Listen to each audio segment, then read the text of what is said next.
second. Is that working now? There we go. When in doubt, unplug and replug. Lots of construction and new things in the Tavern. So sometimes it takes a little reset on some things. Not a worry. That's one of the perks of streaming for a long time. You get good at fixing stuff on the fly. You always have your little checks you do before a stream starts. It's not always enough. Yeah, voice. And I fixed that in 30 seconds. It's like a new record.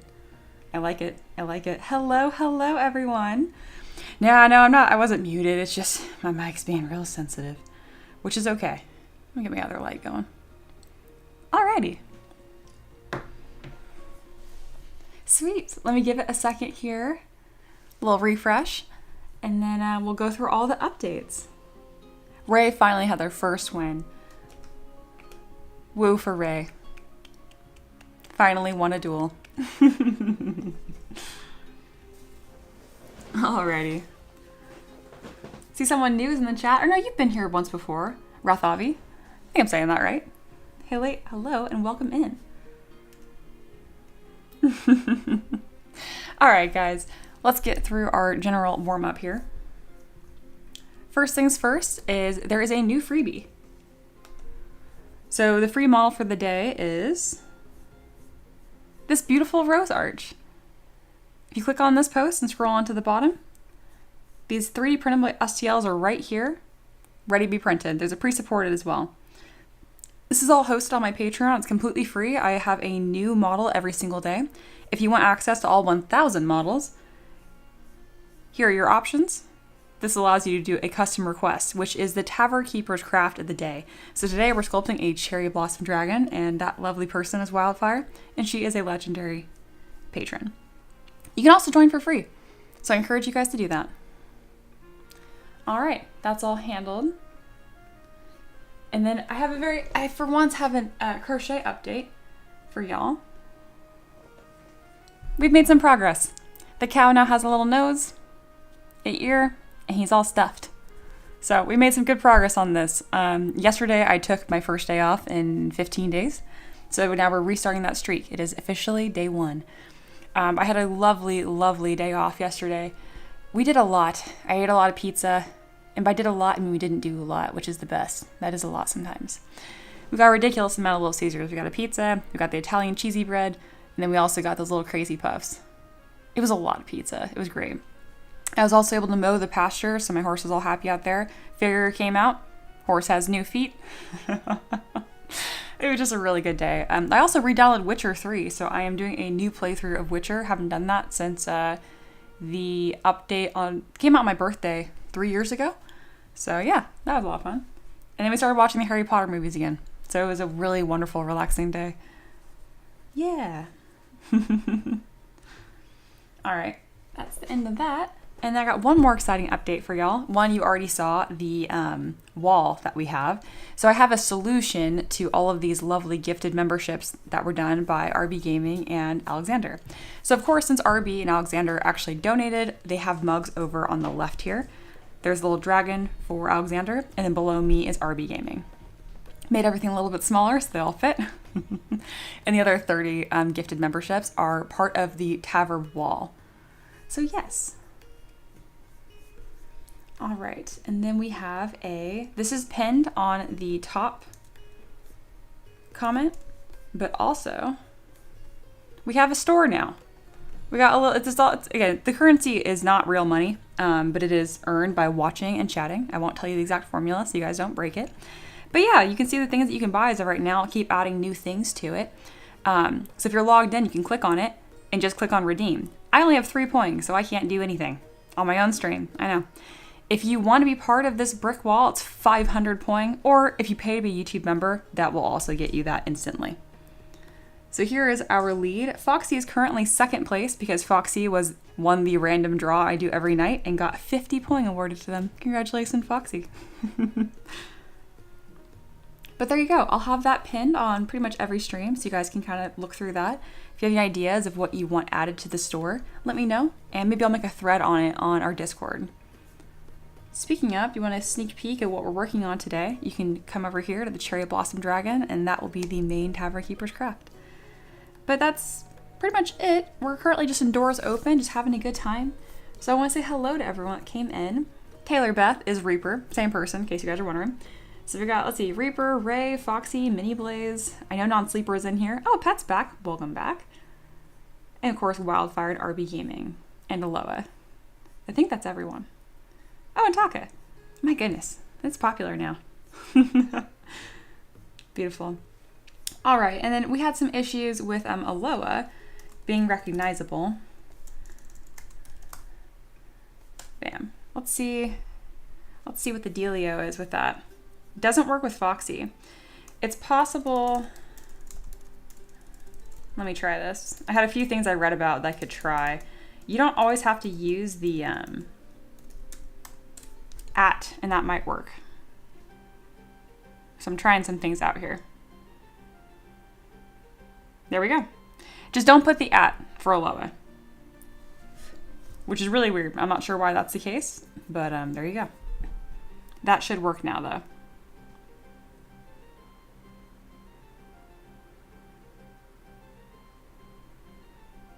Seeing if this is going to work. Oh, you removed the underscore to see if it helped.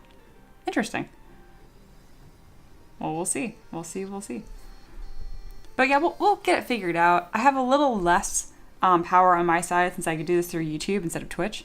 Through Twitch, I can just add you manually. But YouTube, it gotta be a little more creative. But we're going to figure it out. But all right, I hope y'all are doing good. I had a very relaxing day off. It was quite wonderful.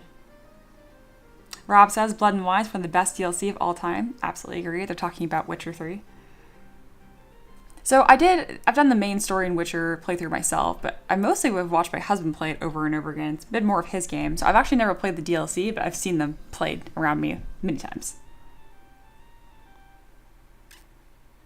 Aloha, thank you, Non-Sleeper, for trying some different stuff. When you guys figure out a solution, we'll get it working. And by anyone else that's lurking here, it's not really a problem. Fortunately, it's just Aloha. My Streamlabs bot hates one of my users, which is unfortunate. Wildfire says, Mia, the Grim Reaper Valkyrie looks amazing. Thank you. I'm so glad you like it.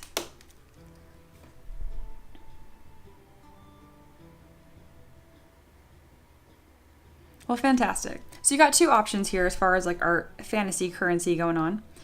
You're welcome to redeem it in the chat by !redeem and then whatever you want to redeem. But you also can just go onto this. I have an official little store now, and you can just click on whatever you want and click on redeem. I am poor, so I can't even show you guys how this works because I don't even have enough points in my own stream. Foxy, what the heck? Why are you at the bottom? You got blessed with the 50 bonus. Did you lose all of it immediately? Good job. Oh yeah, Ray got it. Wow. Okay. Beautiful. All right, I think that's everything. Like usual, kick back, grab a drink if you haven't already. I got, like usual, water in a Buc-ee's cup. And I'm gonna be working on this Valkyrie and getting her ready for Character Creator 4. We're mostly there. Oh, also, I haven't given you guys a question of the day. Let me go ahead and do that. Oh, just Lingual's here. Welcome in. Let me get a new question of the day for y'all.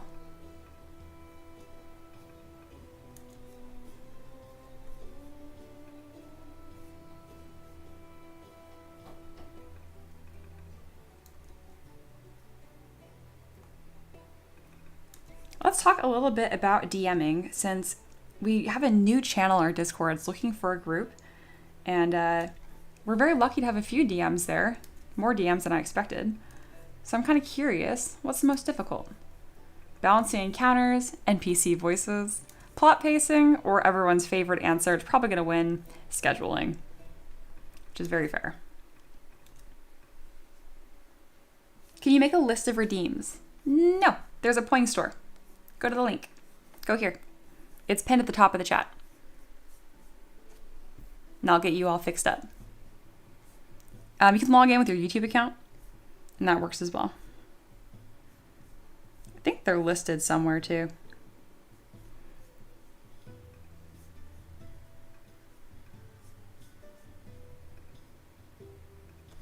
All right, I think we're all set.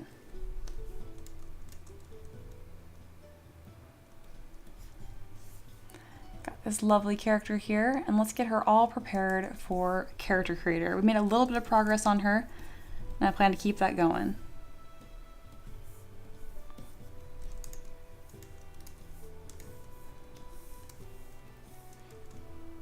Wildfire says, I am perpetual DM. Hopefully we can amend that at some point.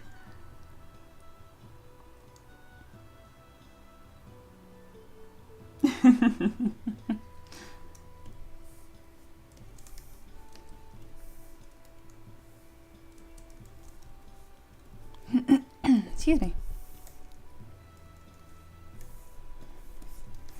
So right now I'm looking for anything that's more dense than it needs to be. So this is at 200,000 points. That alone pretty much takes up our entire budget that character creator is happy to work with. So I need to fix that right away. There we go. And get that decimated down. I want to keep my poly paint. So I'll go to Z plugin, Decimation Master, using keep poly paint, put that down to 15.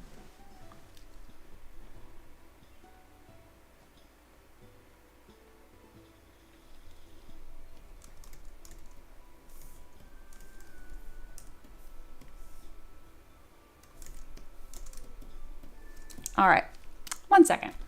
I'll be right back. Someone's at the door.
Back. Oh, I saw I missed a redeem there. Oh, I'm so sorry. Who was that? The very, very end there. I'm scrolling through the comments right now. And yeah, sorry, we have a bug guy that comes and sprays every now and then, and he's at the door, so I don't want to leave him stranded. All right. Oh, you're going to duel me. I'm poor. Good try. Good try. Oh, Sangita is RB's son. Oh, no kidding. Oh, very cool. Very cool.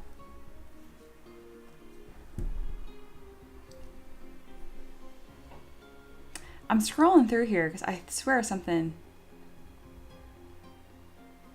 was redeemed. Thought I saw it pop up. Yeah, so do y'all not see the top comment? I'm curious what you're talking about. Right here, right at the top. Do you guys not see that? That is important for me to know for sure. Ah, summoning Moo. Very good. I can get that set up.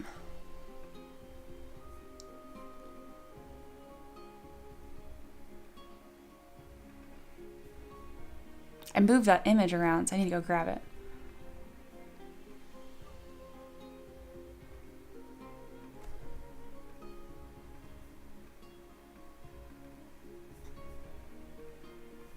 All right. Boop. Moo has been summoned. And yeah, let me know if you guys can't see that thing at the top, because if so, that kind of defeats the whole purpose of it. That'd be very interesting.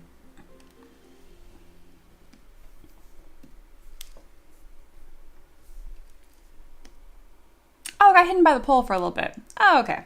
That makes sense. Hey, Foxy's on a roll. I like it. All right, let's keep on keeping on.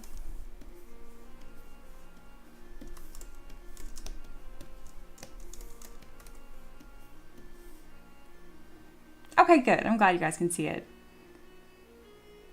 What channel did you pin that in? No, it's on YouTube. It's not on Discord. All right, we're gonna keep on moving on. All right, so right now what I'm doing here is making sure that I don't have any meshes that are causing issues or problems when I try to get this all nice up and rigged in Character Creator. Character Creator has been a really cool game-changing tool for me and my husband, because now instead of making a character and we get one use out of it, we can actually do two totally different poses. It's just been a lot of fun for us. Because there's a lot of like implied personality in a character based on how you pose it, right? So it's been really nice to be able to kind of, more than just getting two use of the same character, it's almost like there's two different characters available. That's why we call them like casual and action, because there's so much personality that's kind of implied based in that body language, you know? Also, as I go through here, it's really important that I'm renaming all of these helmets and whatnot. Because if not, needless to say, Character Creator gets very, very confused. Oh, Non-Sleeper starting us off with a donation. Thank you so much. Little how's it going sticker. It's going good. It's going real good.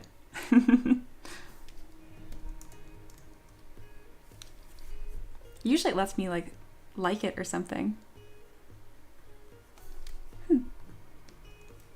Thank you.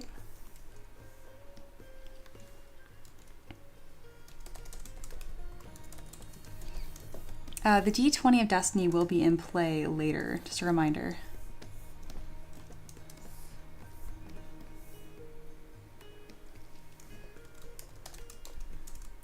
Oh, Alo, did it finally work? That's so exciting. Good, good, good. Because I wasn't gonna give up on it. We're gonna keep doing stuff until we figured it out. But if it's already figured out, that's even better.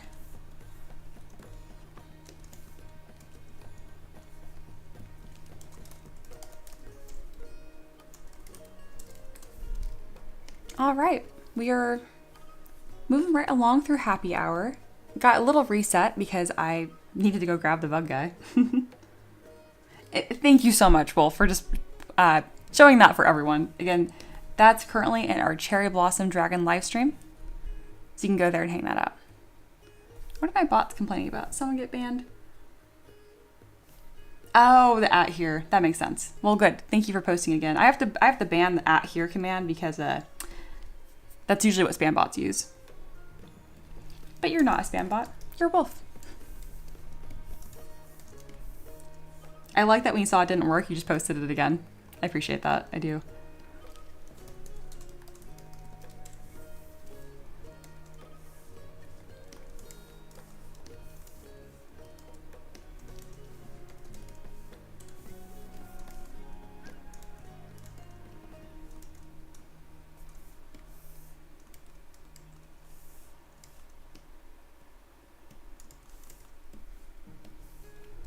All right, when I open the Tavern Keeper's Craft, I'll probably mess with the D20 of Destiny again today. We'll see.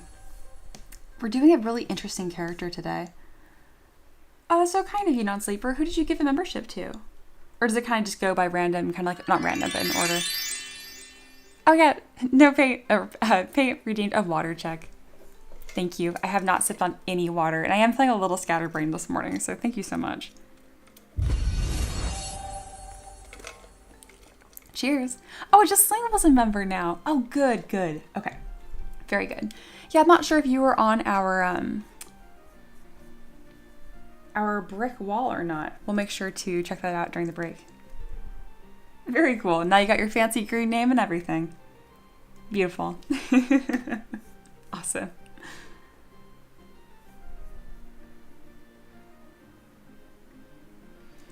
And I'm really glad this worked out too, because that way when anyone gets gifted a membership, we can just add them to the wall and they can just stay there.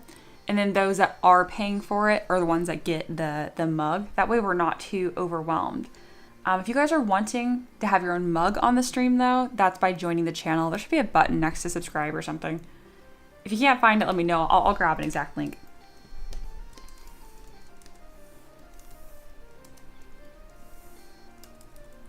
Also, definitely let me know if you guys want different things in the loyalty store. I don't have a thread for it yet, but I'm very open to putting different things in there and whatnot. Goodness, we already have 20 people here. Hello and welcome, welcome. Just getting some 3D printable models all prepped.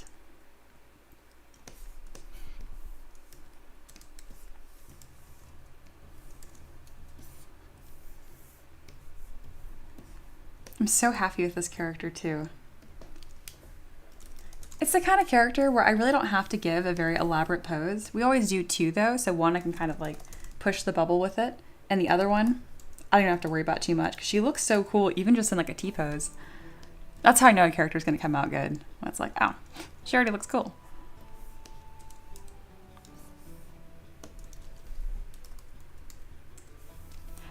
Reaper asks, can we have multiple moves if redeemed? I'm going to regret this, but yes. And just to like nerf that immediately, I'm going to slightly increase how much that costs.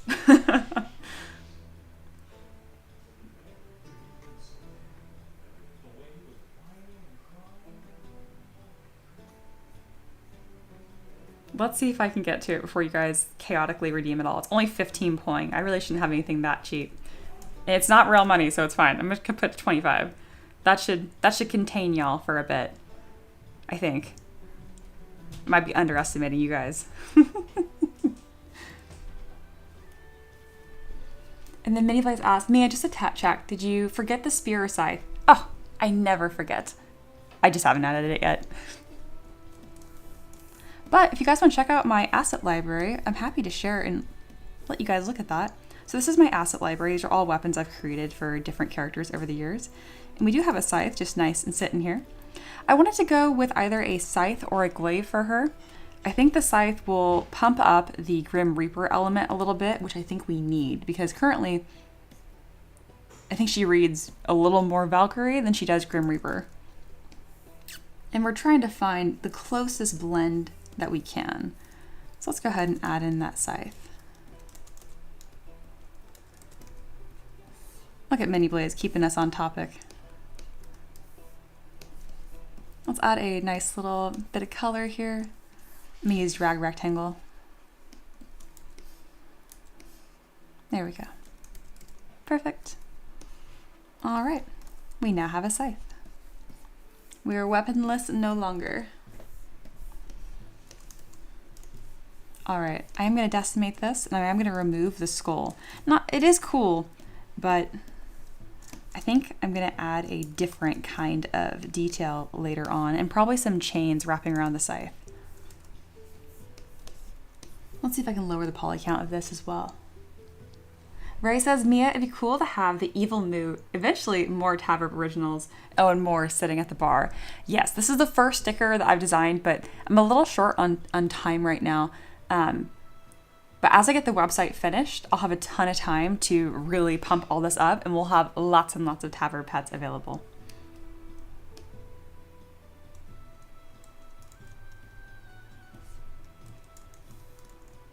Moo gang, rise up.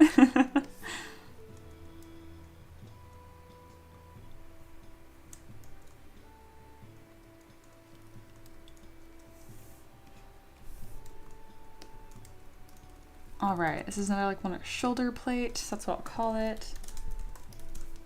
Yeah, you guys do keep me busy. Oh my goodness, the channel has been growing. I'm super grateful. It's a lot to keep up with, but in the best way. All right, there's our base. Perfect. And then yeah, her feet are poking through a little bit. So let's go ahead and make sure that we don't have toes poking through the boots. That looks a little odd. Oops, I'm grabbing the wrong thing. There we go.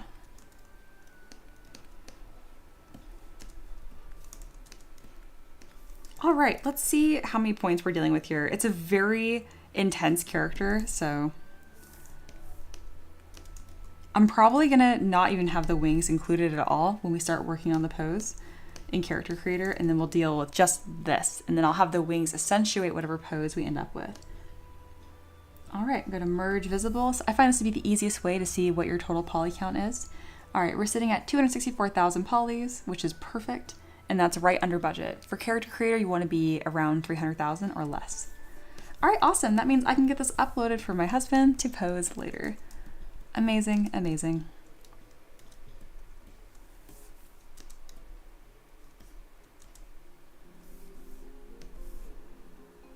Pretty strong start to the stream. Love to see it.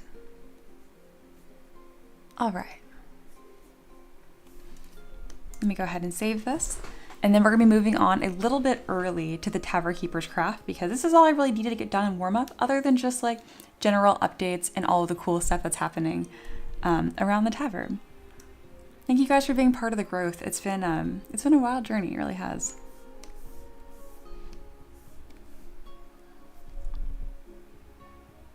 All right, went ahead and saved that. And you guys have expressed interest in seeing this before. So here is a very secret behind the scenes of how we keep all this stuff organized and what's going on. Everything in purple is what I started in April, and then hopefully we'll finish in April. We'll see. And now that I have this ready to go, I can click on ready, and then I upload this to our shared Google Drive folder.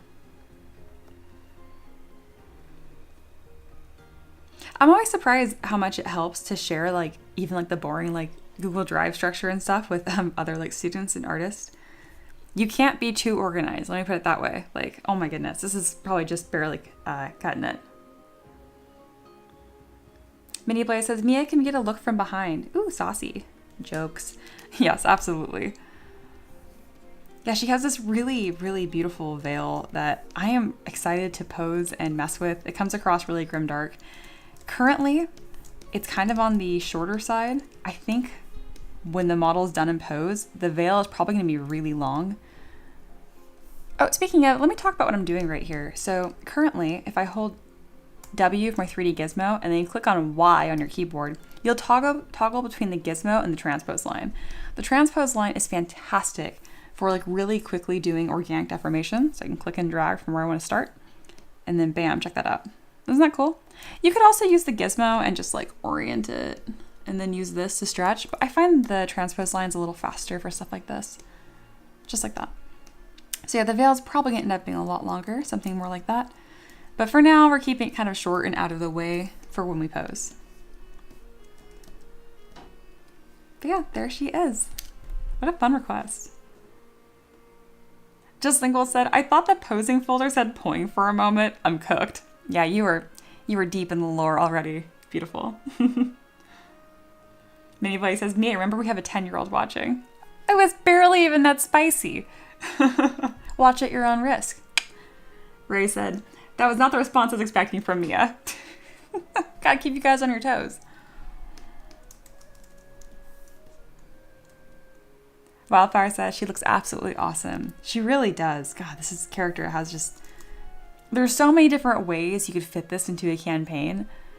Like, she could be like a pivotal NPC that like helps like to save the party, or she could be the big bad evil guy. Like, I love characters like this. Amazing. All right. That is all set. I'm really, really pleased with that. And then the one that's kind of lagging behind that I need to get to sooner than later is this crystallized dwarf. It's looking pretty darn cool. This is the one that Ricky had some progress part of, which is pretty neat. We ended up, like at first it was more of a joke, but he actually ended up incorporating a lot of ideas that we ended up keeping, funny enough. It's still giving kind of underling vibes as opposed to like final boss vibes. I'll need to play with the proportions a bit more to make him even more epic.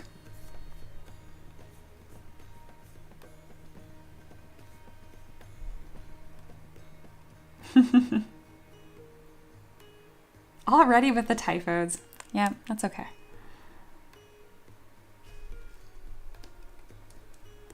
Alrighty, well, I think we're ready to start the main event of the day, which I'm nervous and excited for, so let's get to it. Okay, welcome to the Tavern Keeper's Craft. This is where I focus on a Patreon request and bring it to life. So I'm very lucky to have, over 400 people that support me on Patreon every single month. A lot of them are legendary patrons, which means that every month they can submit a request. I accept all requests, unless they're not high fantasy or grimdark, but steampunk fits into that, Vikings, Greek mythology, there's a lot of variants. So today, the request is a special one, and it is a cherry blossom dragon. Specifically, they asked for a cherry blossom dragon, a base like Mizutsune, yes, from Monster Hunter Wilds, but more petal-like scales instead of fur. Branches with cherry blossoms for horns, and may or may not have wings. I'll leave it up to the artist's discretion. If you guys are not familiar, Mizutsune is this lovely thing. This is from Monster Hunter. It recently got added to Monster Hunter Wilds in the latest title update, also the first title update. So yeah, I posted this in Discord 2 days ago, and I let you guys give me a bunch of lovely references to start building this. So what's going to make this so special is going to be all the blossoms and the petal scales. But what we're going to be focusing on in the beginning here is just the main base shape. Because if you don't have a shape to build things on, the rest of it's kind of pointless. Kind of skimming through here and checking a lot of these out. We have a lot of fantastic references. Thank you to Wildfire, Mini Blaze, and Aloha, and Ray. Ray has really been killing it with these pure ref reference boards. Thank you, thank you. It's going to be an exciting one.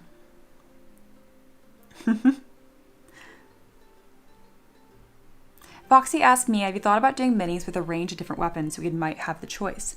I have, but there's just not really like a coherent way to make that viable. Like the permutations of how many models I have to export becomes like exponential very quickly. I already have like almost 1,000 models, and if I were just to give every model 2 weapons, that would double it. Like it's just a logistics nightmare more than anything. So I just pick what's like the strongest weapon choice for that. Wildfire says, my friend and I renamed Mizutsune Katrina, and we call her Kitty for short. I love that. Oh, a new sub. Thank you, Nexty. Alrighty. So you guys are probably wondering, how the heck am I going to make this epic dragon? Great question. I'm thinking the same thing. Truly. Because I have some bases I would like to start this from. But let me guess, if I give you guys the option, you want to see me make this from scratch, don't you? I'm going to make that a poll.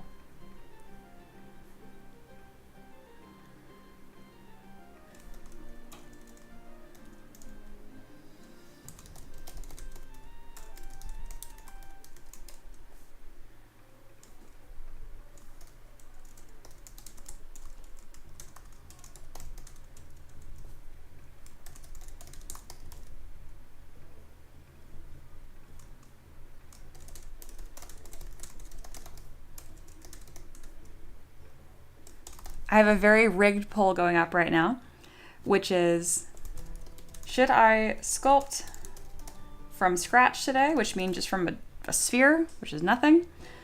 I have yes, doesn't matter, no, don't worry about it, or nah. If you love me, you will not make me do this from scratch. But if you want to see the whole process, that's fine. Boo. Boo. Boo to all of y'all voting from scratch. I knew you guys would. I even rigged the poll. 3 options are what I want. All right, whatever. I guess I will show you the full process. what I do for my peasants. You guys cracked me up. The obsession of sculpting from scratch. Ray says punishment for the day off. Spicy. I like it. The only poll that wasn't tied. It looks like someone voted for no, don't worry about it. Thank you to that person. And doesn't matter. Thank you again. Boo to the other more than 10 of you. Goodness. That's a-okay. Honestly, with a model like this, the reason why I'm even offering to sculpt from scratch is because it's going to be a ton of work no matter what. It doesn't mean that I won't import like some horns to play around with later, but this whole base and the body I will do from scratch. Thank you, Micah. All right, let's massage the brain. Let's get the creativity flowing. This is going to be a big one. All right. So this is how we make stuff from scratch, all the way. I'm going to scroll through here and grab some body shapes that I like. This is another really fantastic one. Dr. Wildfire mentions like Mizitsune, but it's really just a Chinese dragon. So it's just like a worm. Boop. So just think worm, literally. But not like W-O-R-M, the fancy one, W-Y-R-M, worm. There's another one I liked here. I like this one a lot because it reminds me of, how am I not remembering his name? How am I not remembering? From Studio Ghibli, Spirited Away. Haku. Ha! I was like, how dare I not remember his name? All right, there we go. Very similar. Love that.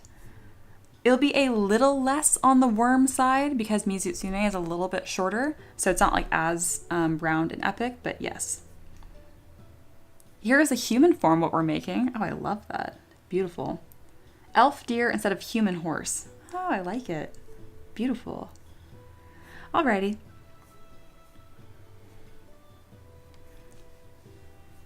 Ray says, do you ever use Z-spheres? No, I don't like them. I think they're silly. I think the adaptive skin is silly. I just prefer spheres. Not Z-spheres, just normal spheres. Wildfire says, yes, I like the long skinny body and tail with 4 legs. Coming right up. Okay, I need vibes. I need artistic power sent my way. Alrighty. The first thing that we're gonna do here is enable symmetry. Click X. Okay, that seems like a good starting point. The next thing we're gonna do is set up our scene with some lighting so I can actually see what the heck is going on. I'm gonna hold spacebar and select skin shade. Go to render, enable ambient occlusion, and bump up my preview shadows from 0.3 to like 0.4-ish. We're also gonna light our scene in a bit more interesting way. I'm gonna add a secondary light that's on the reddish tone. There we go. So now we actually have 2 different colors here to help me contrast and see stuff. Yes, thank you for vibes. I see you guys are sending all the vibes. Amazing. Beautiful. Alrighty. And then next, I'm taking all the references that I screenshotted just now, and I'm going to import them over here.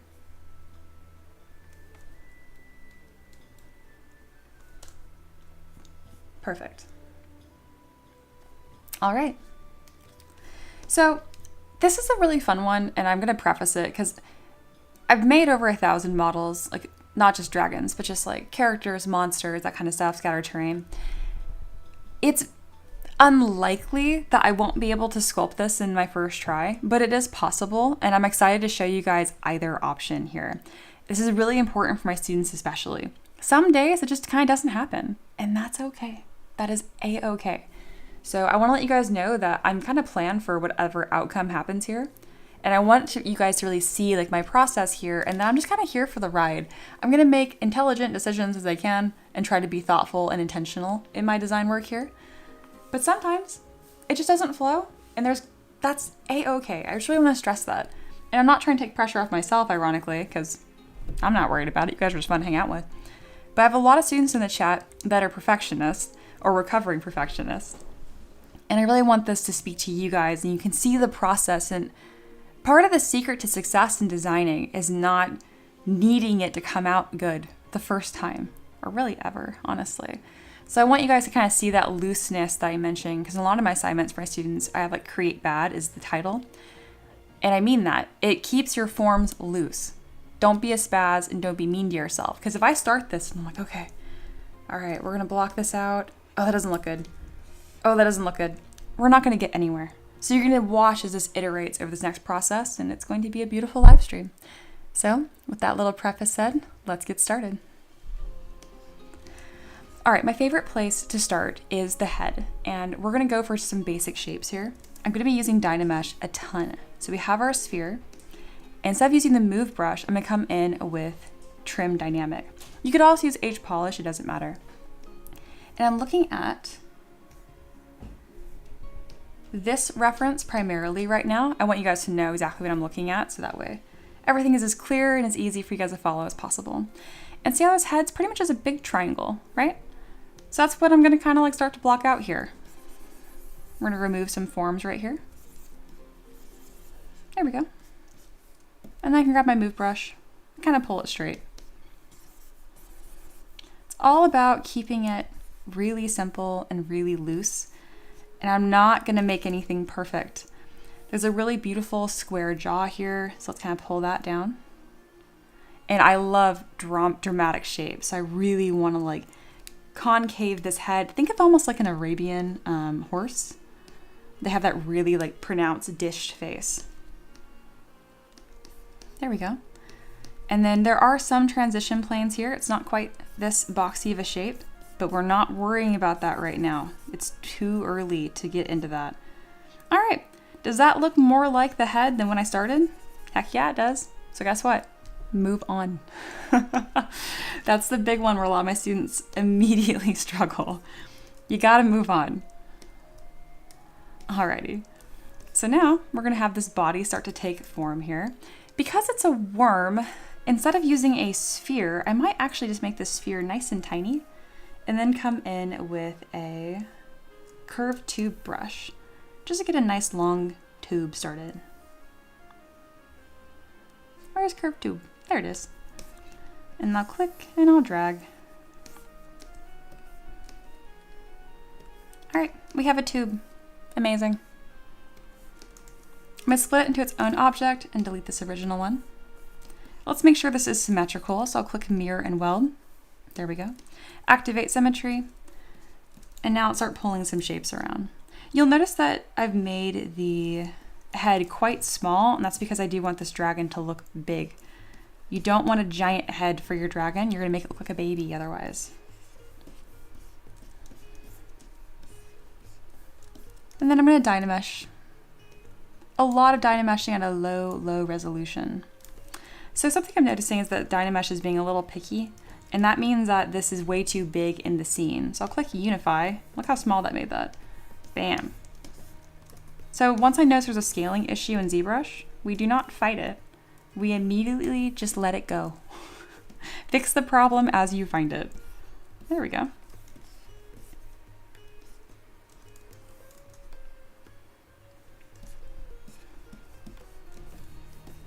All right, so now when I hit Dynamesh, it's actually gonna work the way that it was supposed to. Reminder again, because Dynamesh is sensitive to how your scene is created. All right, so now I'm kind of playing with what this body's gonna look like very early on here. But it's really fun. Like if you get all choked up this early on, you're not gonna let like the artistic, like that magic process start to happen. Does that make sense? I'm gonna talk about that a lot. All right, so we got our little bit of our squiggly here. Gonna make our head a little bit bigger. I like this really dramatic, like head tilt down. Again, we're not posing the model yet, but maybe we're starting to find some personality and some drama to these shapes. I'm gonna make the neck a separate piece because it makes it easier for me to control the pose and just all of like the figure lines. I'm looking for a lazy S in all of my shapes. We'll talk more about the lazy S shape when we move on to happy hour. So I know I want a nice, beautiful shape here. And I'm gonna pull this head back to kind of complement what I'm starting to create. There we go. Let's swell up this chest because I want a nice, big, strong, broad chest. There we go. And now let's start blocking out some little legs. I'm gonna use the capsule insert mesh, and I'm not gonna do it in symmetry because I find that really annoying to work with.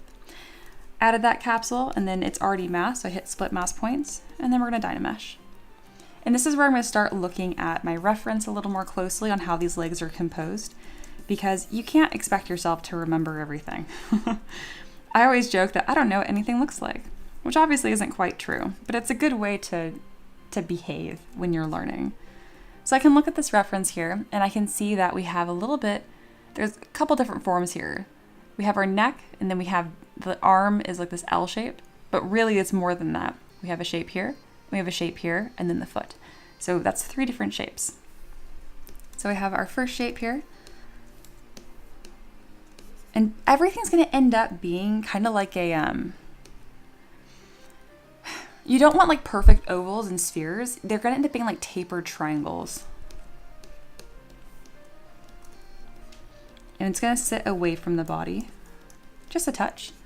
All right, we have our first tapered triangle, nice shape. Instead of creating this tapered shape again from a capsule, I'm gonna hold Command-Shift-D for duplicate, which means I have a new subtool here.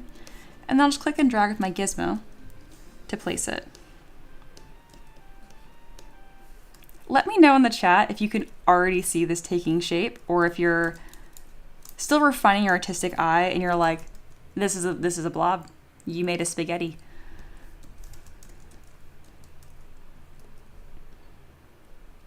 So I'm gonna push, again, we're not recreating this. We are making our own thing that's inspired from it.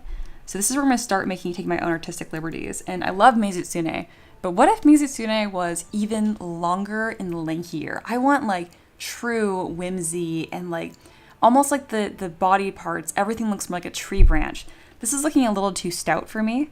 So I'm really gonna start making this look ethereal with that shape of whimsy. So it's gonna be a lot of curves and a lot of length. So right here you're seeing I'm starting to actually introduce a secondary form, which is way too early. I know that. I'm breaking some rules, it's okay. By introducing this kind of like almost like banana curve like shape. And then where this meets in a joint, I'm gonna have it bend the other way.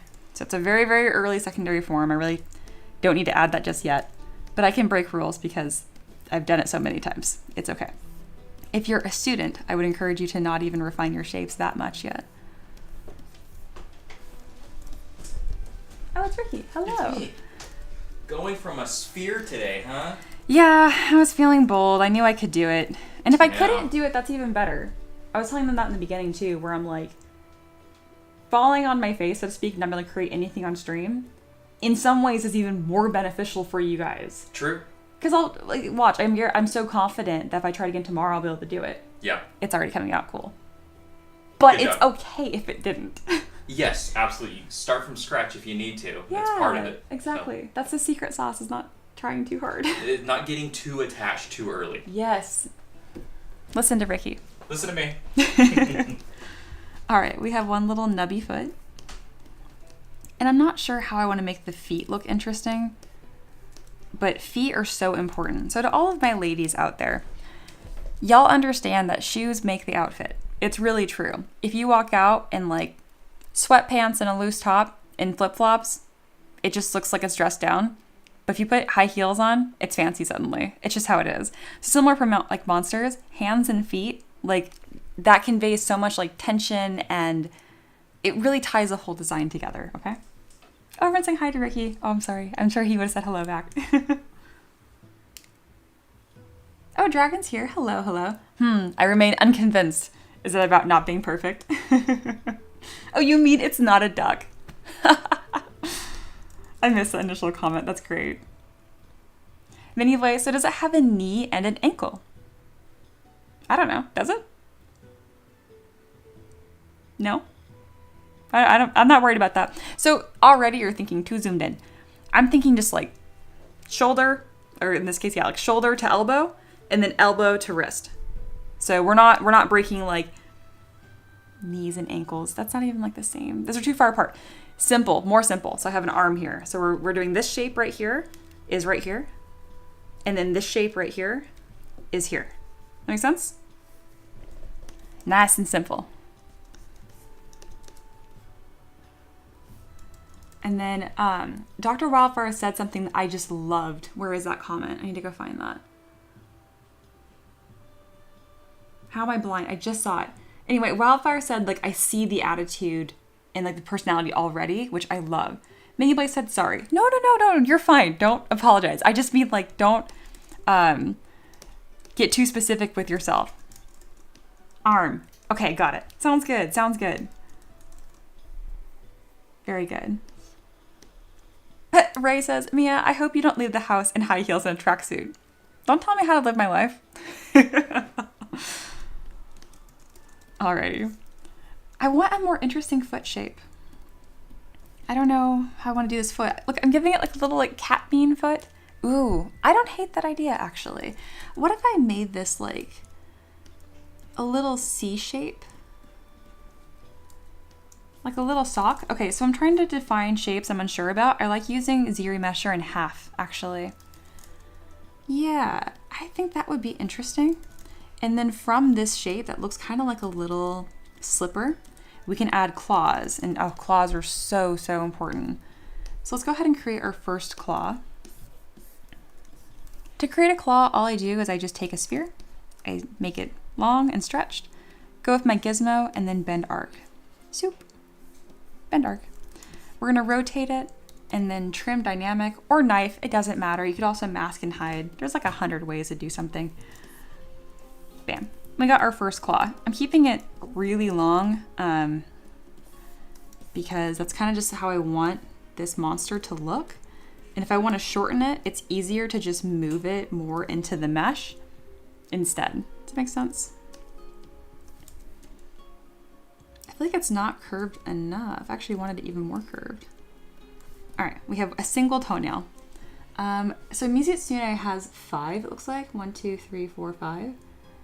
But the front one's like really long and kind of weird. I've never noticed that. I don't love that.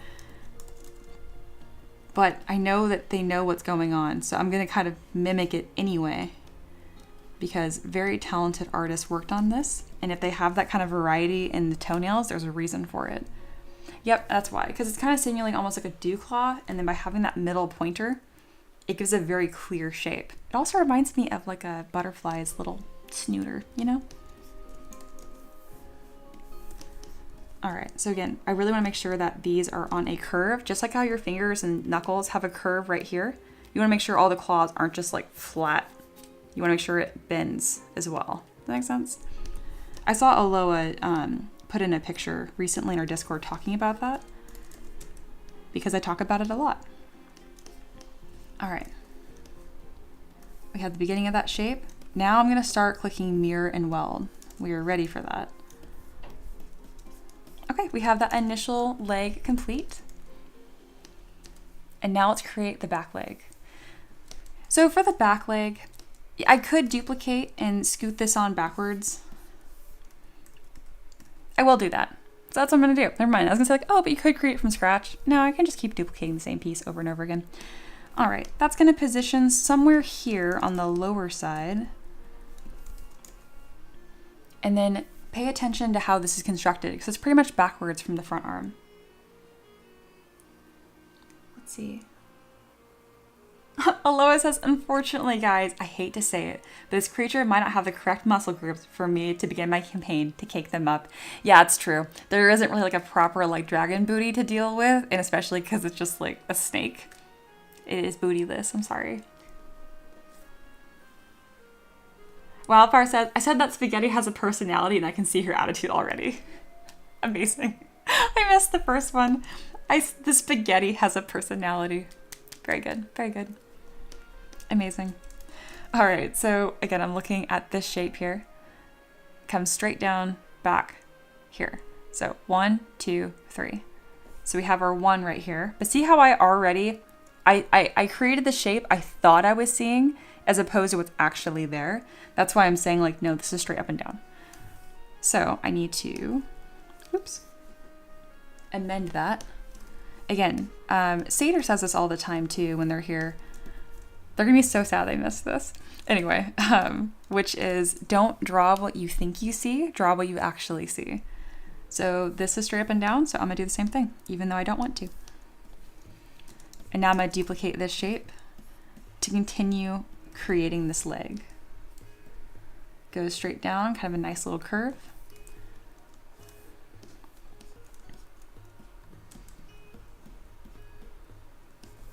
There we go.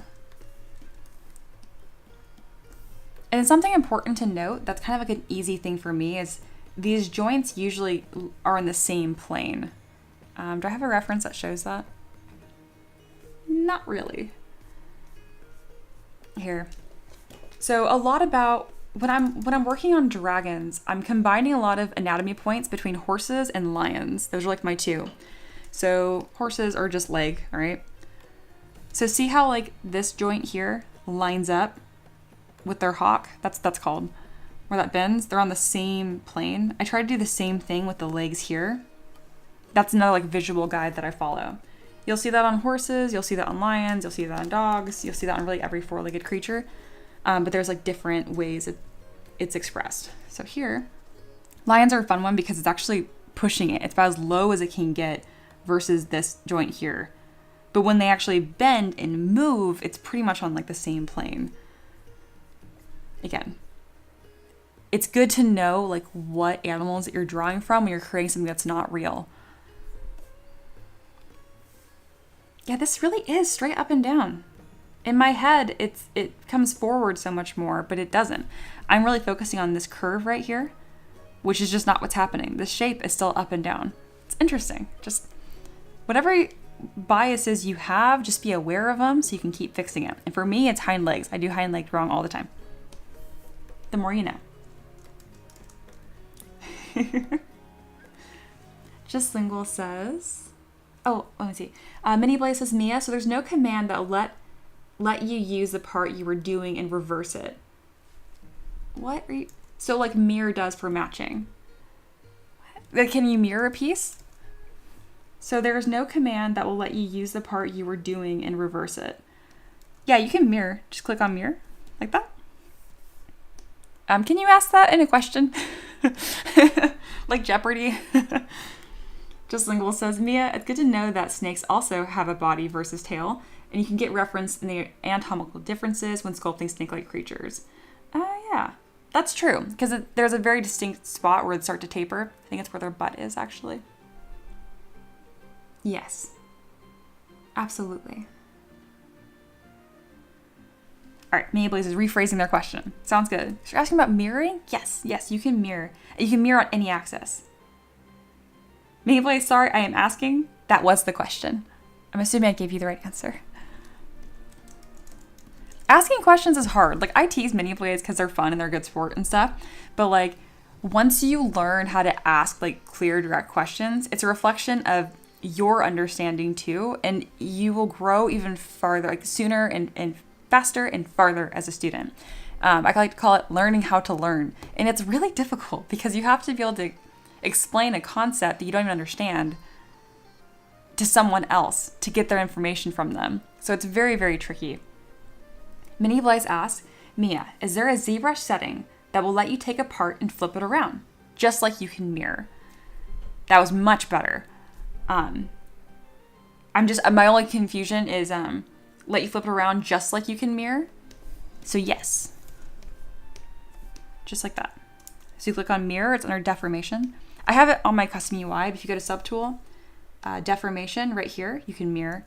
And you can mirror on different axes too. So there's the Y and there's the Z, which is going all the way to the front. You can't really see it.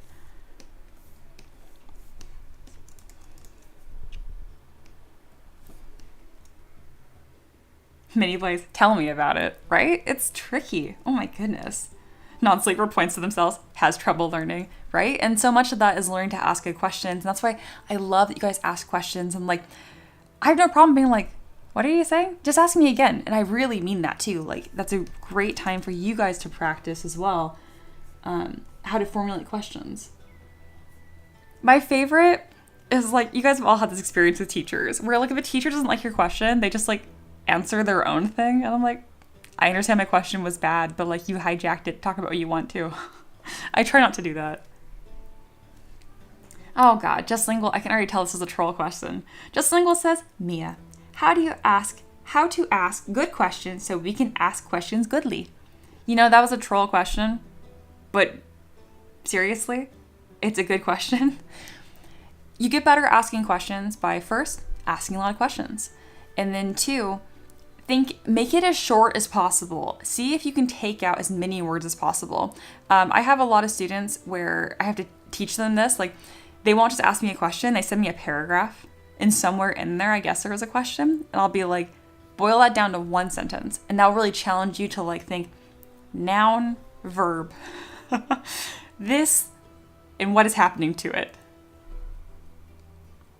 Ray says, Mia, apparently the design for Mizutsune was inspired by foxes.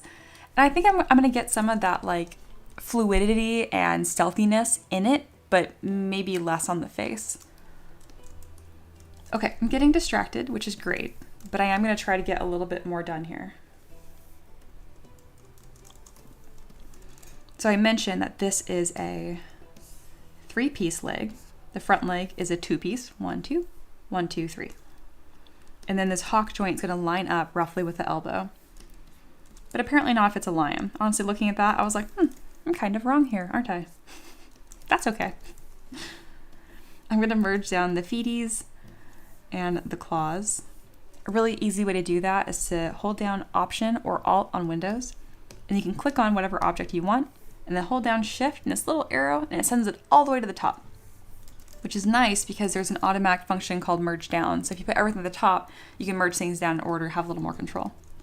To duplicate, you can click on the duplicate button or Command Shift D. I have my gizmo up with W and I just slide it on back. All right, the back feet are generally larger and a bit more cowhocked. Machines are kind of like rotated in.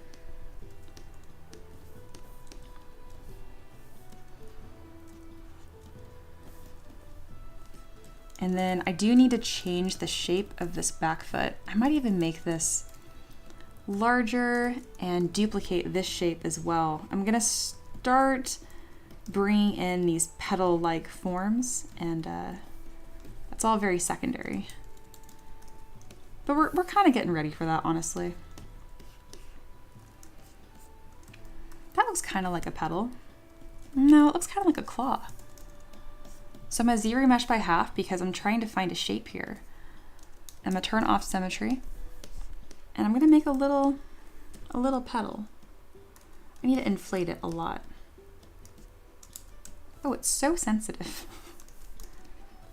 Why are shapes so sensitive? There we go. It's going to kind of look like a bat claw. I just know it's going to be an interesting secondary form I want to explore later. And as far, if any of you guys are lost, like why do you know like to do this shape and why are you doing this shape? Please ask. Because I don't know what you're confused about unless you tell me. Just kidding. I usually have a pretty good idea, and that's why I talk so much. But the more questions asked, the better. Alrighty, so this tail is not giving enough whimsy. And I want it to have this fan-like shape. So we need to keep this tapering main form of the body. So I'm gonna leave that as is. But I do want to introduce some secondary forms on the tail. So to do that, I'm going to click on Append. No, I lie. I'm gonna grab a capsule. I'm gonna click on IMM Primitive and grab this capsule here. I'm gonna click and drag, split masked points, Dynamesh at a low resolution, like a really low resolution. I'm currently at 8. This entire piece is 140 points. And I'm gonna start creating this fan-like shape, which by the end is probably gonna look like tree branches. But as of now, I just wanna get some more interesting shapes. Because I don't know what I want. And I won't know until I do it.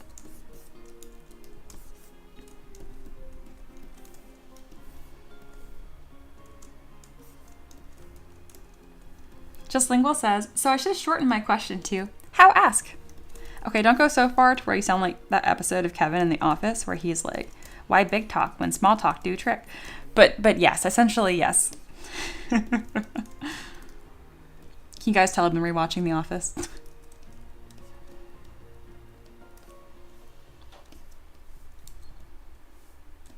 All right, we have some more interesting shapes that are forming on this tail. And I like drama, so I'm gonna just create more. And I like this little shape that I made, so I'm probably just gonna put it in a bunch of different spots and see what I think.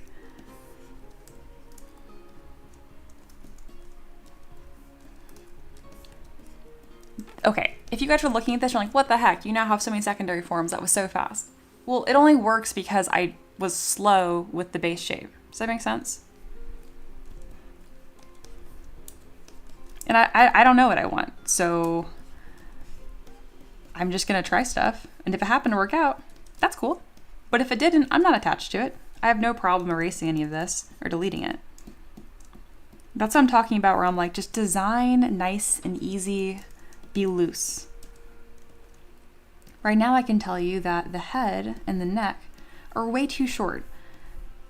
Are you guys wondering why I know that? Am I explaining enough of where this is coming from other than like, I don't like how it looks? Because that's super subjective, and I really want to try to be as like concrete and followable as possible. Ooh, Aloha has a great one. If not food, why noodle shaped? I mean, if you're just a bigger, badder monster, this could be food for sure. Aloha, are you a bigger, badder monster?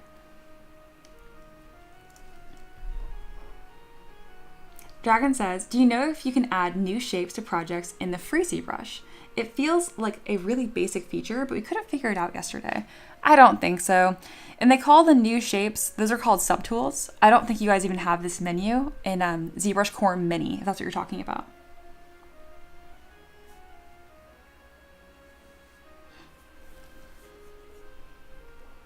So I have something up here that I can already tell, and I'm so sorry, I'm gonna make an example of you. Miniblaze says, I'm wondering if you're missing something on the paw. I added this to the picture posted. So they're talking about these little pads and the claw. I'm basing this off of lion's paw. I think you might want to make the foot look better with this. And they're probably talking about these caps. That is not even a secondary form. That is like a tertiary detail that's refining it. You got to really push yourself to lean back and look at the whole shape of your model. When I don't even have the basic silhouette is not the time to be looking at this section here. Does that make sense? And for anyone new here or not new, I'm just using Mini Blaze as an example. They're my student. I love them. They're great. But when they ask me questions like this, it shows me where their thought process is. And because they're one of my students, I want to like show the order of when you construct things is very important. And that is, I'm just trying to be very clear, like you're on like a pyramid, right? And right now, Mini Blaze is trying to put the top of the pyramid on, and we don't even have the foundation. Does that make sense? So it's just gonna like fall to the center of this block. And like, that's not how you build things. You must build a foundation first. Here's a good one. If you're building a house, you know how they put like all like the wood framing up first? You're like trying to put a roof on, but there's no walls. Does that make sense? Like you can't. You just can't. Yes, Ray says, Mia, having the silhouette thing may convey her points. Yes, yes, yes. So here's a great one, a tool in ZBrush too. Thank you, Ray. Preferences, and it's not cam view, it's thumbnail. Here you go. It's under my sign. Oh no, I'll make it big. Here we go. Perfect. So before you ask or say something is missing in your own process, again, if you're just like hanging out and just like talking, that's fine. That's fine. Don't feel like you can't talk. Mini Blaze is a student of mine, so I'm using this as a moment to teach. If you're trying to suggest something that is not visible in the silhouette because it's sitting on top of a toenail, no. Get your silhouette done first. This is why we're not working on scales or details or petals or the little lines of bark when we make this cherry blossom horns and antlers. So looking at this actually is great. Thank you, Ray. You can really see where I'm going to go next. I need to stretch this neck way up. I can tell from here it's kind of stubby. Mayblaze says, Mia, I am getting better. You really are. You're making huge progress, and I'm so proud of you. I used to be really bad. I was wondering if you needed to block out the finger separate of the paw. You can't. I probably will. You're right. Aloha says, Mia, I tried to help Dragon add a subtool or project by pressing a button, but it closed their program they hadn't saved. I felt so bad. No, it's okay. Dragon said, it's okay, we definitely didn't delete my entire project on accident.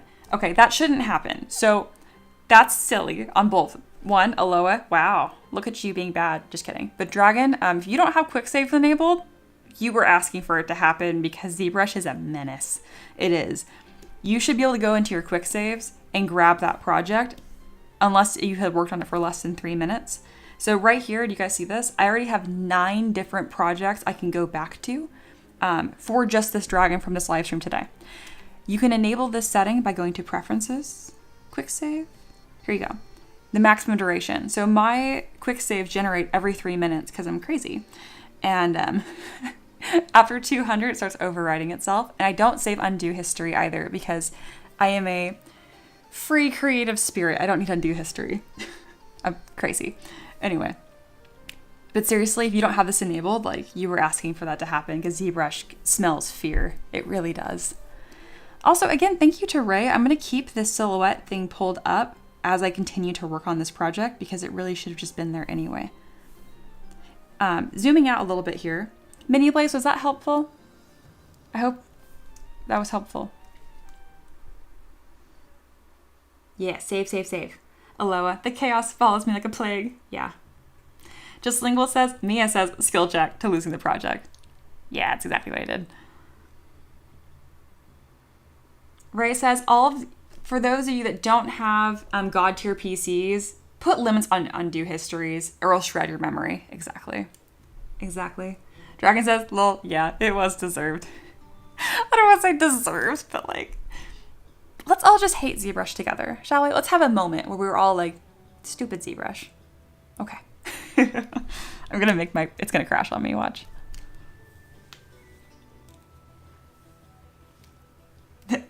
Mini plays, yup. You guys have a great attitude. I love y'all, I do. Okay, so I want to stretch up this neck because it just looks a little stubby here and I think more drama is more. So I'm gonna grab my 3D gizmo, position it at the base here because the deformation will occur where the center nexus of the gizmo is. I'm gonna stretch up. Oh, I have the head connected. I'm gonna let that happen for a little bit. No, I'm not. The head needs to be separate. I think I want it like here. And now I'm gonna grab this neck and make these stretches. Cool, and you can really see what I'm seeing, Mini Blaze. Like, honestly, this is how I see my art. Especially in the early stages, I'm not looking at anything else.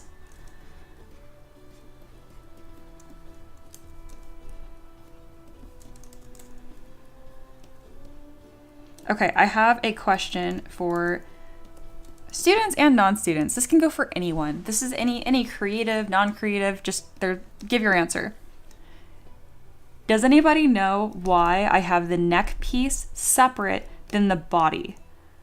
I'm curious. Does anyone know why I made these 2 separate objects? There are a couple reasons. Whoever answers and gets it right gets 10 poing. How's that? If you're new here, poing is like this very, not dumb, very serious currency system that we have at the Tavern. Oh, if you answer, put M3DM so I can actually see the tag, please. Ray says, collective hate for the €400 software. Nice.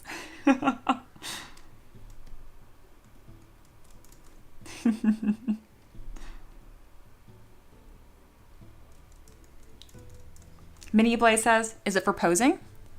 It could be, but no, that's not why I have it right now. Good question. Good one, though. Oh, and then Dragon reminds you, everyone on Discord, go check out the discussion on possible community challenges. Yes. Please, if you're not already, join our Discord. We'd love to have you there. We're very creative friendly, and we're actually starting to put together a bit of like an Inktober equivalent. I will come back to this. I know I kind of dropped off a little bit because I got busy, but we will get something running and probably initiate as early as May. So we got 2 weeks in my head to get that put together. Wildfire says, easier to pose and easier to control shapes. Mini Blaze says posing. Oh, it's pounds, not euro. You're right. Aloha says, Mia, the neck can move without the body needing to. Also, you might move the head around for posing, so the neck will need to stretch. That's really the answer. So Dr. Wildfire and Aloha nailed it. Being able to move the neck without having to move the body is huge here. Just lingual, yep. To separate the body and head for adjusting and posing without adjusting body details. Yep. It gives me a lot more control over my shapes because no one quite said this piece of information, but this is like the critical one. So instead of giving you like the main true answer, can you guys tell me why? Because everyone was pretty much correct. But can anyone tell me why I chose to have a secondary form, like this piece here, here, here? Why are those 3 sections there? What am I trying to emphasize? Is it just random? Why are they there? That kind of stuff. Because if you're able to answer why I put this little doodad right here, you're going to be able to tie together this whole answer.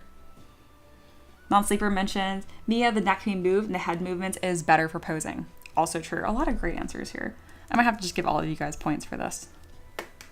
I think I can do that.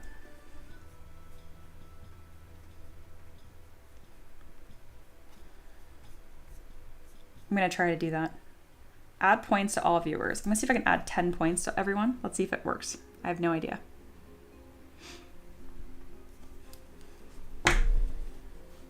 Mini Blaze says, no, but you discussed this before. I can't remember.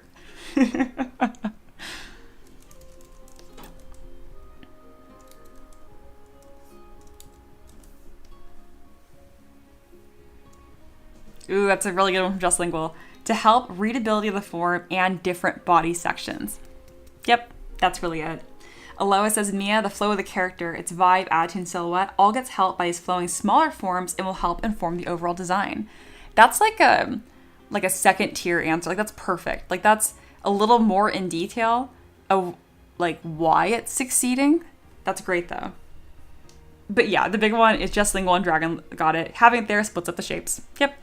And the reason why they are here is because it's kind of like the same way we have, they're called like bony landmarks on our body. I need to do the same thing for a monster design. So on the body, some bony landmarks that are really common are like your sternum, your clavicle, and your shoulder blades. So they're easier to see on a woman because we don't have as much muscle right there. But you guys see this? Here we go. So those are all like bony landmarks, right? Because there's bones under there.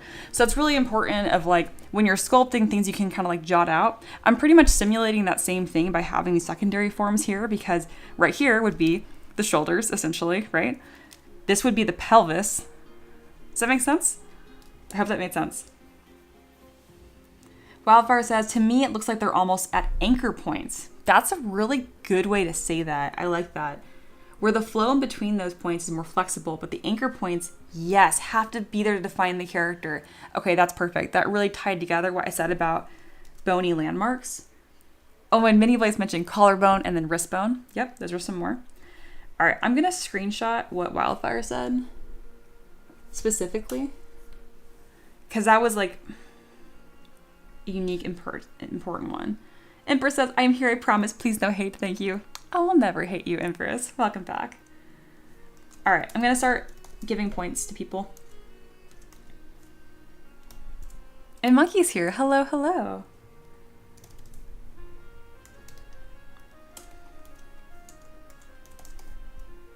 All right, Wildfire gets the most because that really tied together like every element. But Just Lingual had a fantastic one. So did Dragon Love.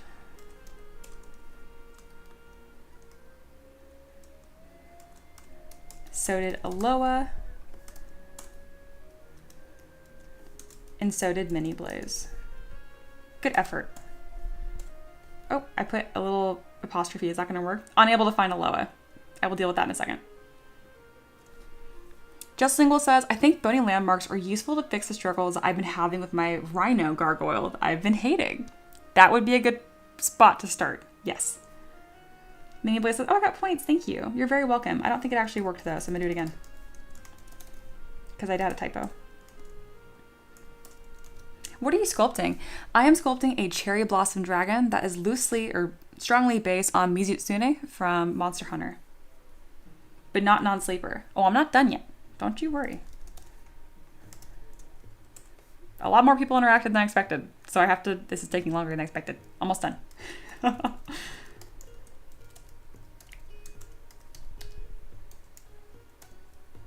Right, I'm heartbroken she didn't see my response. What do you mean? You're why we have the silhouette thing on there. Oh, you're being silly.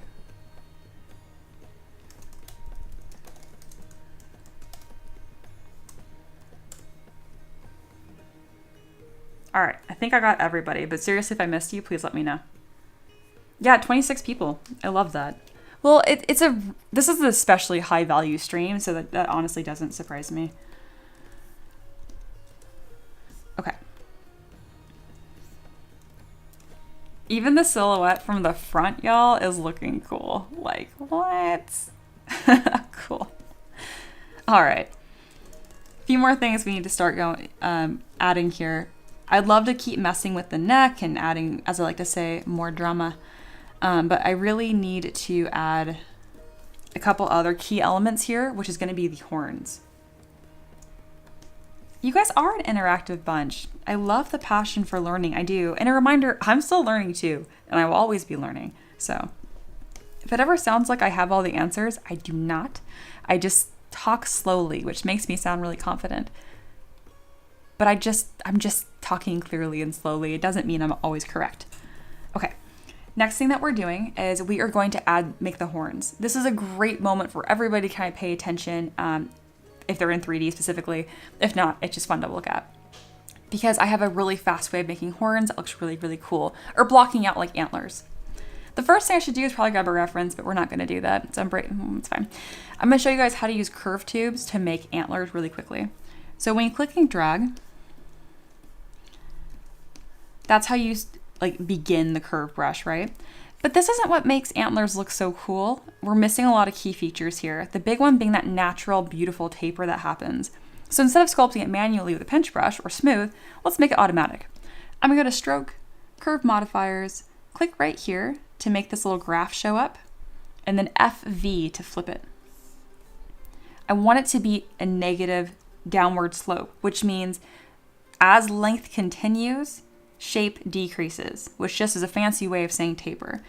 I don't want it to be super harsh, so I'm gonna decrease the slope a little bit and then enable size. So now when I click, bam, before, after. Isn't that nice? And that's gonna make this a lot faster for us. Oh yes, and a mentorship program. I do teach, duh, it's $1 a day. I would love to teach you 3D. It's okay if you don't know how to draw, but you do need a version of ZBrush. Any version of ZBrush. Allegedly, any version of ZBrush would be great. I use 2022.0.8. You do not need the newest software. It does not matter. Any version of ZBrush. ZBrush Core. ZBrush. I think that was clear enough. Cool. Alrighty.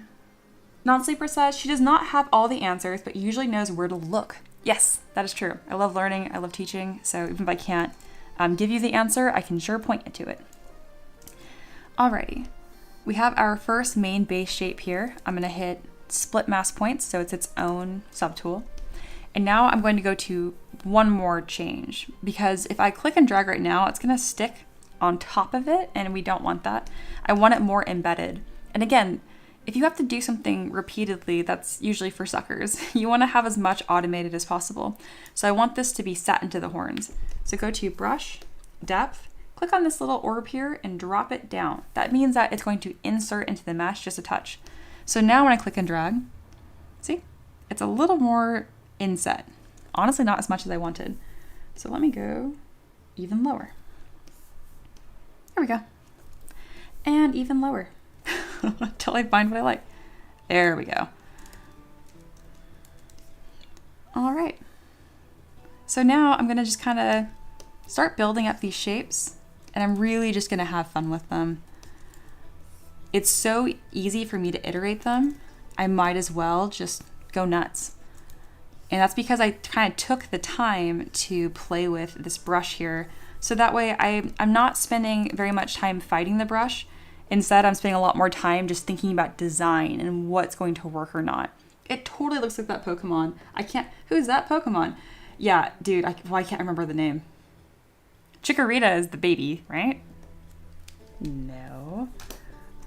This is important. Chikorita. Yeah, Chikorita is the baby. What does it evolve into?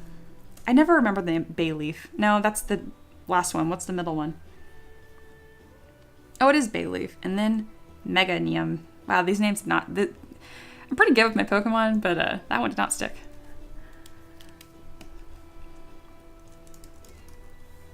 Speaking of these antlers, I am loosely basing off of Arceus. But yeah, there's a cool way to get antlers nice and quick. I'll look at like actual cherry blossoms and stuff later, but right now I just need to get a shape in here.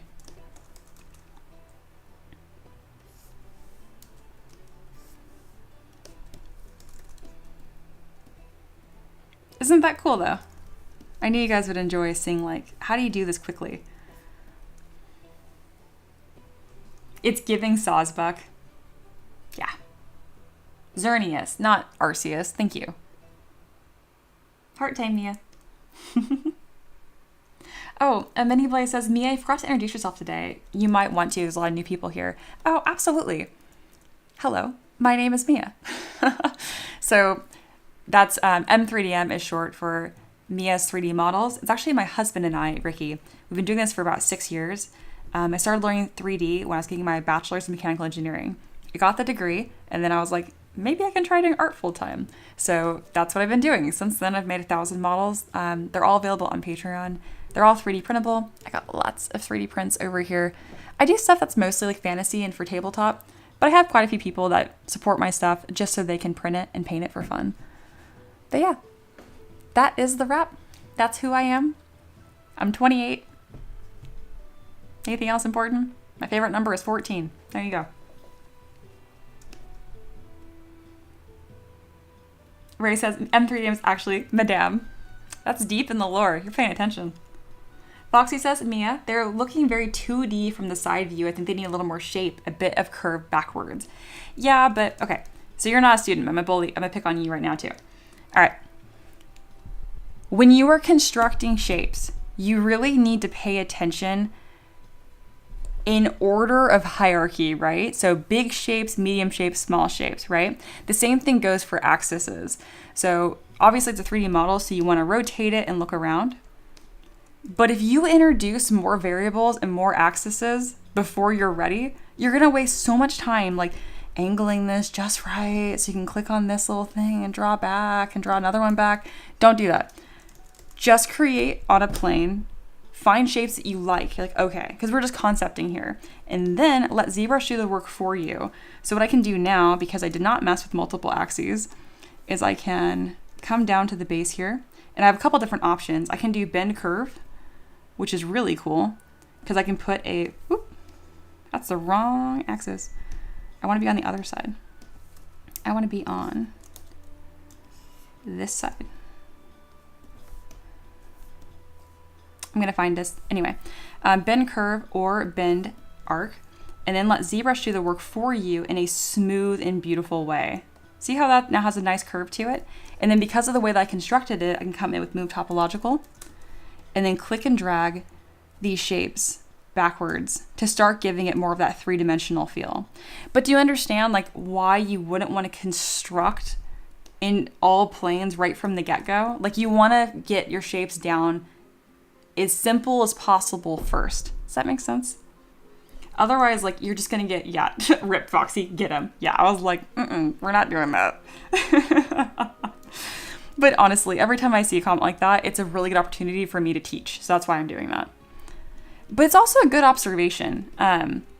Because look, silhouette here, cool. Silhouette here, this is obviously not the right answer. I was not gonna leave it that way. Spicy spice. Yeah, Foxy getting spanked in the middle of class. Here's the thing.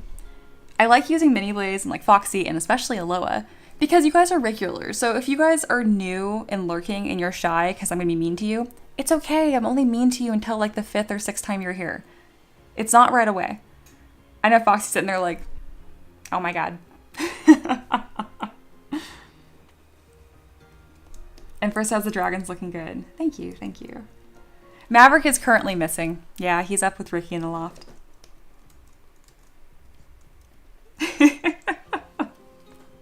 I only can do this because Foxy is the most unpicky, good-intentioned person. Like, seriously.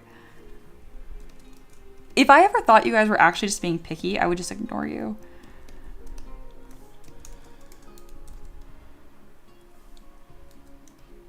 Pat says, mean 3D models. Oh my gosh, that has to be added to Tavern lore. That's fantastic. Aloha, get right on that.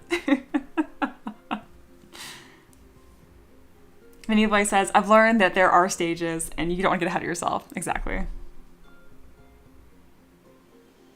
Ray says, she's never been mean to me, except that one time I asked him a question, she mentioned becoming a student.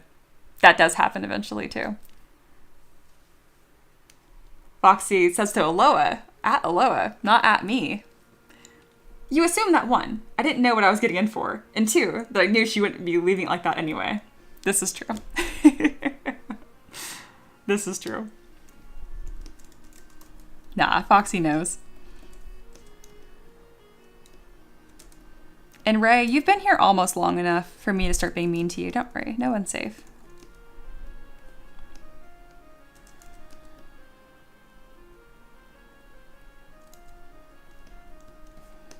I think a lot of y'all appreciate the directness too. I don't know.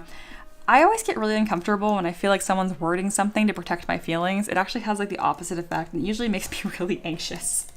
So you guys don't have to ever worry about that with me. I'm just gonna tell you straight.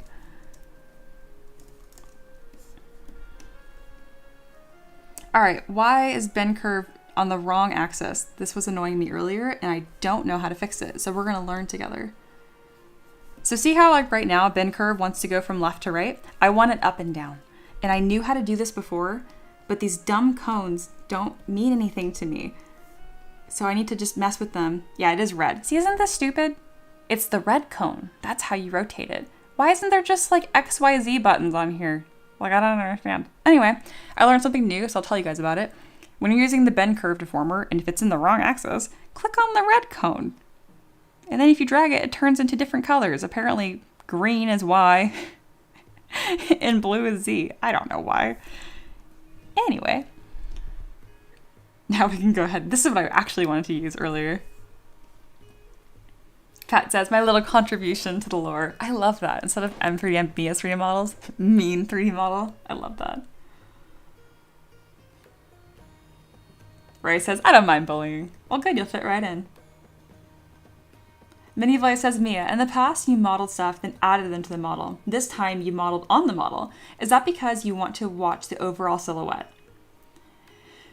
You know how earlier I was like, oh, you have to ask a really clear question. That was a clear question and my brain just like, what? But your question's fine. I'm going to keep reading it because it was perfectly clear and I can tell, but I want to, it's not you, it's me. Okay, what? In the past... Yes. So yes, I am sculpting on the model. Instead of like making an arm and like appending it onto the arm, I'm doing it on the creature for silhouette. You were correct. Great question. Great wording. Slow brain. I need to hydrate. Wildfire says, Mia, the colors are traced back to architecture, I believe. Oh. Ray says, it's because she said model like 5 times. Sometimes you have to, though. I think I was just having slow brain. Just Lingual says, Mia, you can't trick me. It's Moo's 3D models. I know the true main character. Moo has only been around for like a week. How has this character become like my whole business? It's an outrage, I say. Ooh, Monkey put in a image of a cherry blossom tree, which took me way too long to notice. Yeah, so the irregularness of this. Oh my gosh. I need 1 second. I need some water.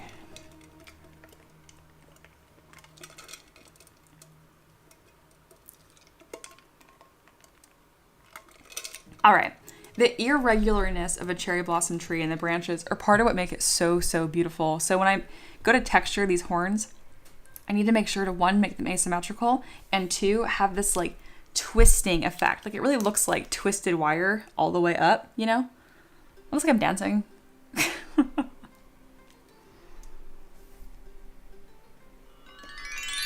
Thank you, Monkey. Oh, sweet. Even Paint is like has redeemed water. Speaking of, I have Moo on the screen every time you guys redeem something now. Thank you, Paint. If you have been here for since the beginning, it's been almost 2 hours. So if you have not drank water in 2 hours, you probably should. Yes, we're very close to a new record of viewers. And speaking of, there's got to be at least a few of y'all that are new. Join our Discord. We're super cool. You'll learn stuff. We're fun. Come hang out. It's free. You can just hang out.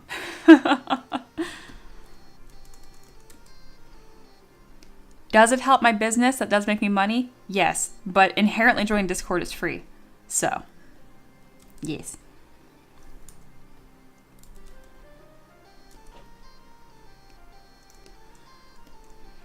All right, we have fixed the horns to have a bit more of an interesting side shape. I'm actually having a hard time making them a readable side silhouette too, but they're probably gonna be closer to a ooh, I have it. Oh, sorry, I know I talked way out of sequence there. We're gonna roll back. I said I was having a hard time making this side silhouette readable, right? Kind of looks like a cactus. And then I realized that because I modeled them on the front, it's good that I have these sections pulled back, but another really powerful tool is literally going to the base here and just rotating the horns. And that's going to make the front and the side more interesting. Let's go ahead and fix that connection point. When you're making antlers like this, remember, always be tapering. If you're going to smooth stuff, you can't smooth right here. It's going to ruin the whole flow of it. You can only smooth towards, like, it must taper. Once I add a bunch of detailing and stuff, again, all of these rules can be broken. But we're so early on that's really going to benefit to have everything as consistent and as simple as possible.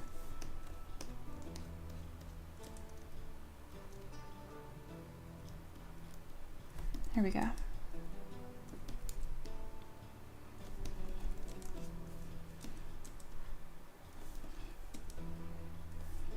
Those are looking really fancy and a lot more complicated. All right, I need not mess with them so much anymore. I need to move on.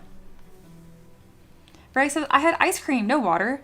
That's a trick because there is water in ice cream, so you're fine. Dragon says, have you ever seen a weeping cherry tree? I have not. Put it in the Discord. I want to see it. Mindy Blaze said side please, but I'm pretty sure you mean save. So I will save. This is the first save of the episode today. Of the shift.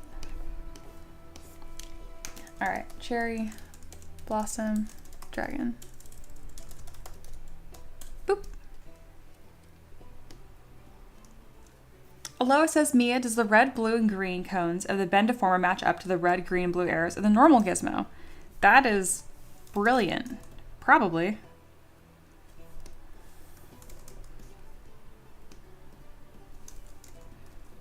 Let's find out. Green is up on this one. Yes, they do. Wow, that was observant and now feels obvious. Good one, Aloha. I'll remember that.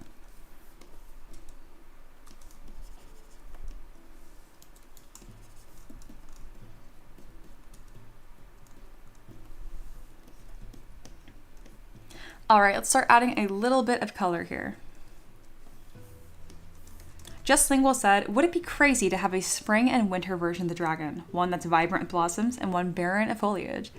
That's actually easier than you think. I'm probably gonna make the petals a separate subtool anyway, so perhaps I will do that, a version with and without petals. Appreciate you bringing that up. It's a really good idea. All right, we're gonna start getting some color in here.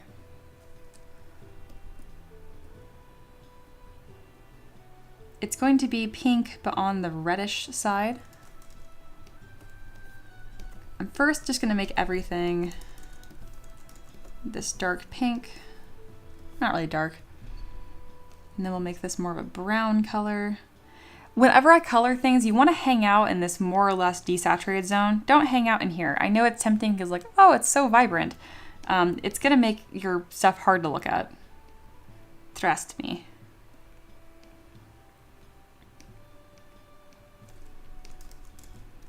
All right.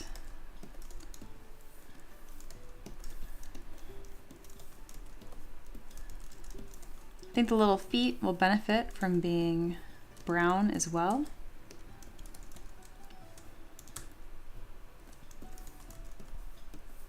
And then as a general rule of thumb, I usually have the spine be darker, like this natural two-tone. It's a color scheme that you see really, really frequently in nature. I can always go back for a more interesting color scheme later on, but just to get something down, I find that this benefits me quite a lot. Ooh, we're gonna see this weeping cherry tree. Right now it's just a very long link. Discord is not gonna help you out apparently. Well, that broke. It sure did. I appreciate the effort though. I'll check it out. I'll click on it and bring it up on stream.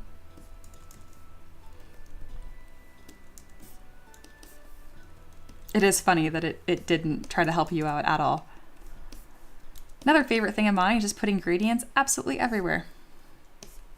It adds dimension and more color at the same time. Who doesn't love that?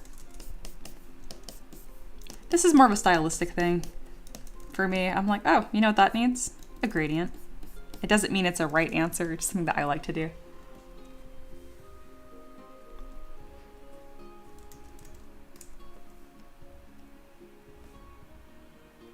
Oh my goodness, Pet is breaking my world. If you hover over these, it does say somewhere what it does. See? Twist, radius. Why is it in such a weird location? Whatever. It does in fact tell you what they do. Observant. Here we go. Okay, so this is very similar, but different. Oh, I love that. That's beautiful. Very relevant. Thank you for sharing.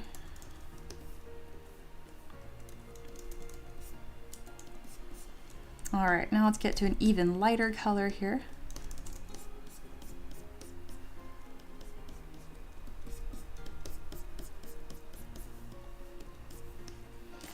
Oh, this is like one of my favorite things to model. Pink is my favorite color for those of y'all that didn't know. I don't know why you would know that because I never wear pink, but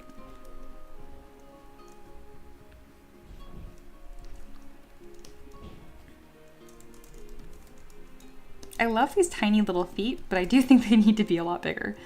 As a general rule of thumb, whenever I'm changing proportions on something, I usually increase it or decrease it by 25%. Why? I find it is a large enough number to actually push a difference. I try to avoid doing tiny little changes where it's like, oh, I increased by 5%, decreased by 5%. You know what I mean? I want to go for a big, substantial difference and then rein it back in if needed.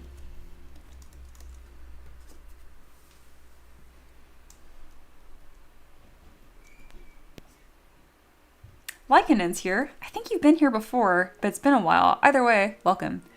Lycanen says, kind of reminds me of Magna Draman. Is that an anime? I don't know what that is. I'm gonna look it up. Oh, Digimon. Duh, right? Oh, heck yeah, it does. Yeah, a little bit. Especially once I'm done detailing the neck floof and stuff, if I end up making the face look a little bit more on the dog side, which I might, it's totally gonna look like that. That's high praise. Digimon's awesome. The art in Digimon is just awesome. So the fact that it reminds you of that at all, thank you. Thank you, thank you. Just Lingold says, didn't you mention that you like pink right before you mentioned edgy high school Mia lore? I think so. That might have been the first time I mentioned it.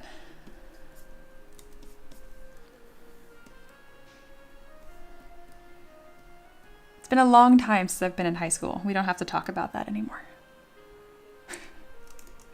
All right, so right now I'm bumping up the orange color here because all my colors were too dull. Instead of poly painting them, I'm just gonna change my lighting so I don't have to retexture it. Yay. All right, we have a pretty good start here. Another tip I didn't note to you guys when I started this model from scratch is that I'm clicking P for perspective, which is making it orthographic. Orthographic, which is a fancy way of saying there's no focal shift. If you don't know what I'm talking about, how about I just show it to you? So, camera lens will affect how things like fisheye towards you almost. So if you look at the screen right now, you'll see I'm kind of scrolling through them. You'll see the difference. So lower focal shift has more bend or distortion, and a higher focal shift is closer to orthographic, which is 0. And I'm doing that because see how messy the silhouette gets? When I have it turned off, I can really just see everything stacked on top of each other. If I click on P, there is a shift on it. Oh yeah, we just hit over 30 viewers. That's our new record. I've never had that many people here watching me create art. That's incredible. Thank you so much. If you like the stream, like it. But if not, just hang out, have a good time. We got a good crowd here. Oh, that's so exciting. That's awesome. If you have any questions, please ask. We're a very, very open group here, and I love to teach. How cool. I love hitting new records. That's so fun. All right, gotta get back in focus. So the next thing that we're gonna do here is start developing more secondary forms. I like the silhouette. I think it's fun, but the only secondary forms we have right here are things that are kind of highlighting like any bony landmarks. Again, on a human, that's like your collarbone, your clavicle, your pelvic bone has like the point on your hip. You can see that too. So for a dragon, I need to be more clear on where these landmarks are because they're obviously not as recognizable because we don't just see dragons floating around. But in order to have a coherent creature design, these rules still need to be true. So I have some of these mapped out, but let's go ahead and spend a little more attention to the face. I got some cool tricks I can show you guys here. Yeah, pointing shots all around. Cute. Redeem pink hair, Mia. Alrighty. So the next thing I'm going to do is, again, develop each of these shapes a bit more. The head is just one piece right now, which does not give me a lot of flexibility. So one of the things I'm going to do is Command-Shift-D to duplicate it. And then I'm going to create the jawbone here. Here, I'll show you. So I'm going to smooth the top, grab this bottom one, and then smooth it the other way. So now it has this really insane looking long jaw. I promise it's worth it. This is going to give me a lot more control over the head shape. And if I want to, it automatically gives me a spot where I can open its mouth and start modeling teeth and whatnot. It's just easier to do it now. Paint says, my boyfriend and I will be starting a local artist critique group for growing artists and helping each other in all art forms. That's wonderful. I love hearing that. Dragon says, post your favorite resin flavor. I think I updated the resin menu today, if I remember correctly, too. Minnie Blaze says, oh, Mia forgot the die roll of destiny. That's true. I mean, it's more of a fun thing that keeps, like, donations and interaction up. But I already had someone donate, and that was great. And you guys have been super interactive. And I don't know if I want this creature to get derailed by some chaos. I don't know. Do one of you guys want to roll? I guess I can make that an option. I'll at least make it an option, and I'll explain that a little bit. All right.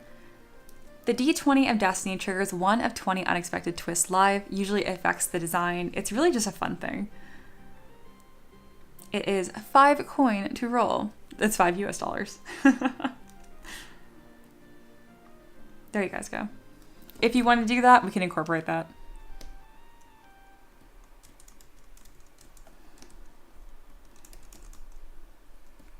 Alrighty. And then if you hang out long enough, that's why we do have the Tavern currency of Poing. As you guys watch and chat, it gives you guys this currency. So eventually you'll have enough where you can roll the D20 for free. I like to make options for that too, because I know everyone has different situations. Okay, so again, right now we're kind of developing this head shape here. I want something really long and slender and dramatic. And that's why I split it into a top and a bottom half, because it really kind of creates that line for me to work around.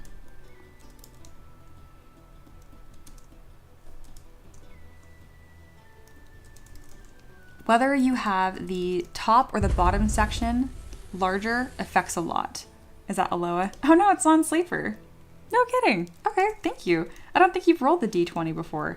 All right, that's amazing. Let's keep it going. Kind of change things up for a little bit.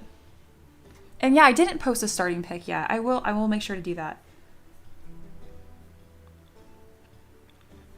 Thank you, Non-Sleeper, for the second donation of the day. And now, because you're the first person that rolled today, that means that you also get advantage. For those of y'all that aren't as tabletop savvy, all that means is that you get to roll 2 dice and then pick which effect you want between the two. But yes, thank you to Non-Sleeper for the donation. Roll 20. All right, let me get this going. Are you ready? Let's get it rolling. All right, you rolled a 2, very close to a 1. If you roll a 1, you get banned. It's kind of a funny thing. And a 13. Okay. You have 2 things you can pick between here. Everybody needs a friend is 2, which means I will create a familiar for this dragon. It could be a pet rock, a rat, a toad, a butterfly, something that I will add to the base that will be this guy's little friend. Your other option is a base of legends. How funny, it's kind of similar. Also for a base detail, however, it's a little more open-ended. It can be like a tiny skull, a magic coin. It could be a weapon, clouds, really whatever you want. If you're not feeling creative, that's a-okay. You can outsource it to the chat. But again, your options are everybody needs a friend, making it familiar for the dragon, or 13, base of legends, which means that we will add a lovely base detail of your choosing or of the chat's. Up to you. But that'll be fun. And it is about time to make the base, so how fortuitous. Awesome. It should be a human man. No, that's too much work. A bonsai tree. That would be 13 coins. I can do 13 lucky coins. That would be very fitting with like the lore and stuff too.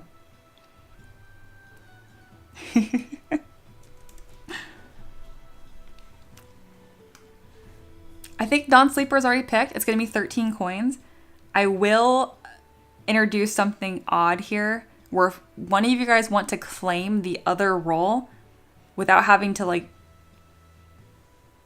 pretty much if you donate $5 right now, you don't have to roll. You can just claim that roll automatically, or you can do both. I'm feeling generous today. Hey, Rudy's here. My monarchs. Thine court jester has arrived. Yeah, welcome back. We're making a cherry blossom dragon today. We started from scratch. So we went from a sphere to this, and then Non-Sleeper was very generous, just donated it here. So we are starting to incorporate those ideas. Speaking of, it is definitely time to make a base. Let me get that here. She wants to make a friend. It's an option. All right, let me go ahead and import that. I already have a pretty cool master base for this that we actually created for Ash, if you guys remember that. It's going to fit this character beautifully. And then, here we go. We can add the coins, and we can add the coin sword to it potentially as well. All right, I did not save this with poly paint, which is a bummer, but that's a-okay because I can just make that happen on the fly. I'm gonna grab my paintbrush, increase RGB intensity to 100, and then let's start getting some nice colors in here. I'm gonna change my paintbrush to drag rectangle and polygroups to 100. Pogs. Alrighty.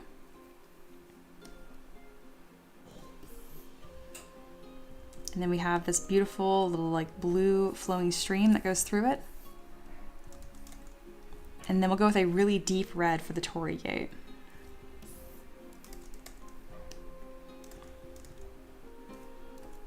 We already have these really nice lotus flowers. I can keep that pretty much the same color as the dragon, but I want to give it a little bit of depth. So I'm gonna go ahead and highlight the inside of that.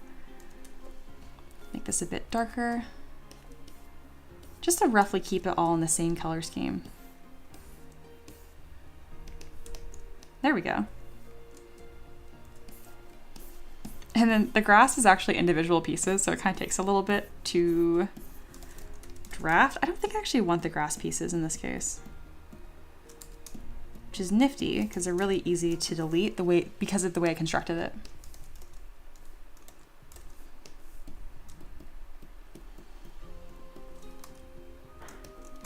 There we go.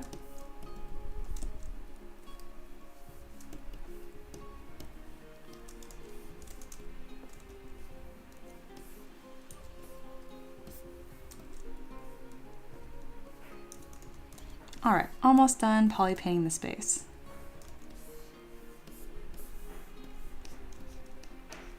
Very cool. Foxy recommended maybe hanging 13 coins off of the antlers. That's a really cool idea. I'm gonna have to leave that up to non-sleeper to decide.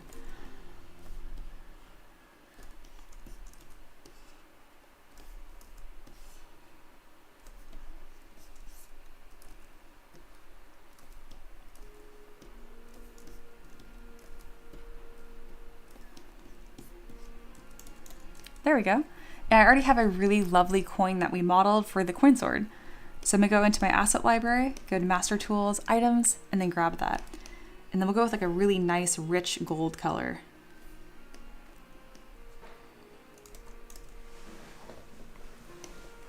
Where did I hide that coin? It's so small. There it is. Non-sleeper said the coins can spill out of a bag or pottery. Oh, I like that idea. For now, we'll sprinkle them among the base. I might make a little vase for it to complement. All right, we have our gold coin. We're gonna make it a little bit taller. And then we're gonna sprinkle this around the feet and the lotus flowers. All right, I'm gonna count. 1, 2, 3, 4, 5.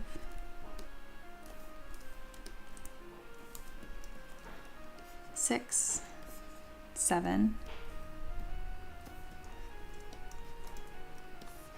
8, 9, 10,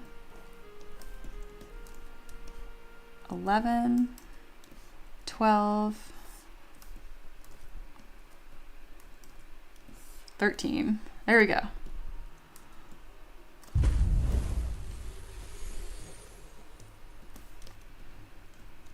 All right. That was a fantastic addition. Oh, there we go. I knew Aloha would claim it. I will claim the other role as the father of Moo. One cherry blossom tree familiar from Moo. Caked up, please. How am I going to do that? It's a tree. Oh, beautiful. I love it. I love it. This is where like the magic of Be Strange really starts to come together when you guys start bring all your creative ideas in. And then thank you, Mini Blaze, for reminding me. I wasn't even going to open up donations today. I mean, I guess you can always donate, but like, it's more fun if it's interactive. Okay. Well. Beautiful. Very on theme, Rudy. All right, Rudy gets point for that. That was so dumb.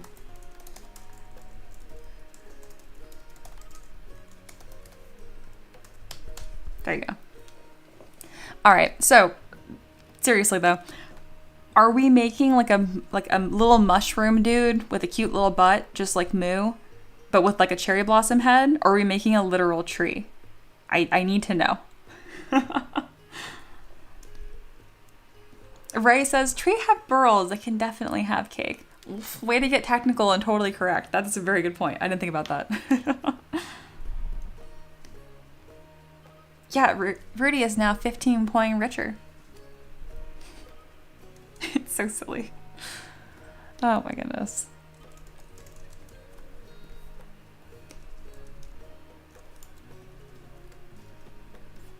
This is looking pretty stunning. I definitely need to take a screenshot before I forget.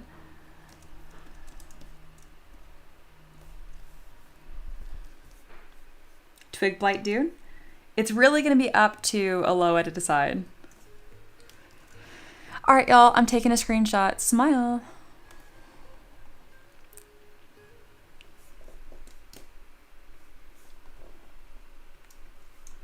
Uno. A very, very late Uno at that, but that's okay.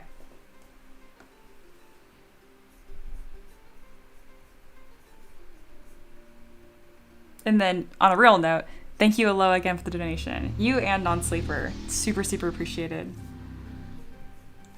Ray says, Aloha, please make it a bonsai.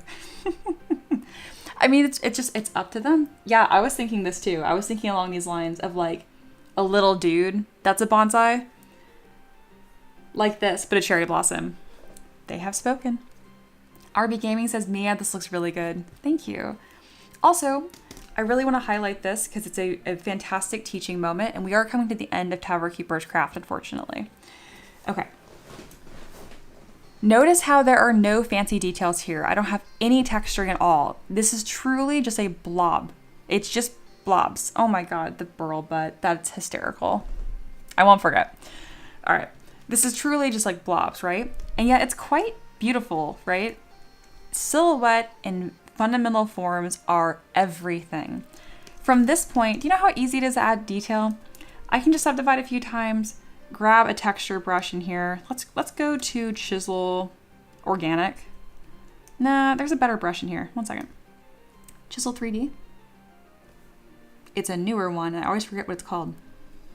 It was Chisel Organic. Okay, so this is a default brush in ZBrush. It's just given to you. And I can come through here and find kind of like this fungus form. It'll actually suit this dragon beautifully. And I can come through here, put on a little bit of poly paint. Let's make it slightly darker pink. Behave, do what I want you to. Does it even use poly paint? It does. Good. And I can come through here and start adding a bunch of interesting texture and layer this up and build up these forms here. And I'm just trying to show you guys that detail is so overrated. Detail gets all the credit that main base forms make possible. See right there, we already have some interesting details coming through, and that can further come through with, let's say, here's a scale. Oh, it's an anime eye. Here we go. I just want to show you guys how I can kind of get this detailed up in like 5 minutes. Because my students get so excited and ahead of themselves when it comes to detailing, but it's the fundamentals that makes it work. There we go. I'm probably not going to keep a lot of these forms because I want to be a little more intentional when I actually do it. But I just want to show you how quick and how interesting this could be. And technically these probably should flow the other way, but it's really up to you.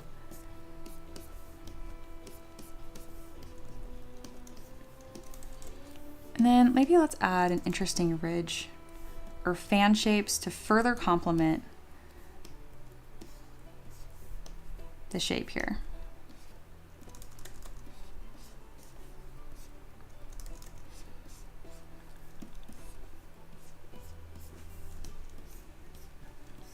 See what I mean? Bam, details. You can obviously be a little more thoughtful with it, but I want to show you like in 5 minutes how quickly that can happen. Absolutely.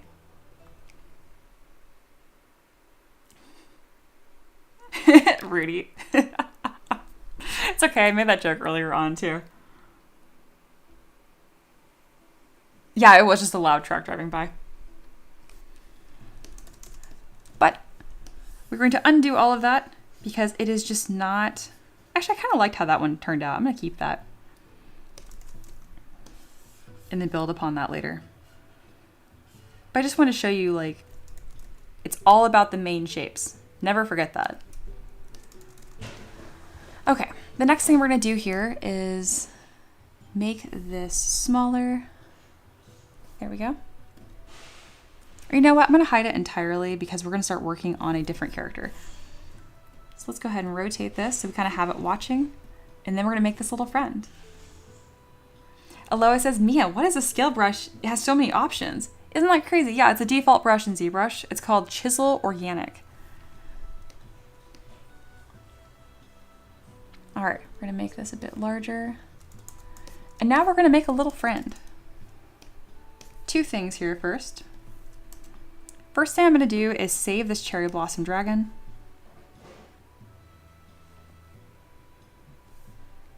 There we go. And next, I'm actually going to go ahead and grab Moo because these need to be stylistically very similar.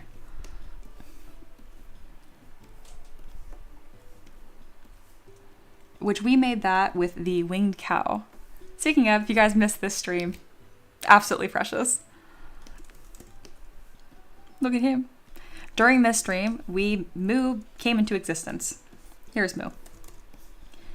So I'm going to copy this into its own ZPR. Just opening up a default sphere from Lightbox, pasting this. I'm going to fix this lighting scene because it's atrocious. Picking a nice warm color and some dramatic lighting, because who doesn't love some dramatic lighting? There we go. And we're now going to save this into its own ZPR. What does that mean? That means I've accepted that we're going to keep expanding this Tavern lore, and there's going to be a bunch of these little guys. So we're going to call this Tavern Pets. I'm going to keep this ZPR forever, and I'm always going to open it when we make new friends. All right. So now I can copy this tool up here, open up our Cherry Blossom Dragon, and then merge these together so I can go back and forth. So the hierarchy of like ZBrush stuff can be really, really confusing. Just know that like a ZPR contains tools, tools contain subtools. That's it. So I now have the ZPR open, and I'm bringing the Tavern Pets tool over here. So there we go. 2 tools. Each tool has subtools. Does that help? All right, so now we got Moo up here as well. And the special part about Moo, if you guys missed this, full bakery. Yes, it is just how we do things around here. Ray says, yay for Tavern Pets. Yeah, it's going to be a whole thing. Oh yeah, and Little Dark Moo, of course. That was done by RB Gaming. Oh my god. Thank you, Aloha. Minivlay says, does that put it in Lightbox as you can use it like you do the T form? No, Lightbox, you only can adjust what's in Lightbox by changing your Z startup folder, which is like by going to like Applications, Pixelogic, or Max On Now, and going through like that hierarchy. Alrighty. We are at the end of our Tavern Keeper's Craft, I think. Man, that was so quick, wasn't it? That's crazy. So it's been 2 hours, and since then we had our 30-minute warm-up, and in an hour and a half, with a bit of shenanigans, we managed to make this from scratch, and it looks just beautiful. A lot of work to go. But for an hour, I'm not mad about it. I'm pretty happy about it, actually. Because I did a lot of teaching here, too, explaining like what I was thinking, which slows things down in a good way. Miniblaze says, oh, okay, so this is like a save file you're setting up. There you go. Spot on. Spot on.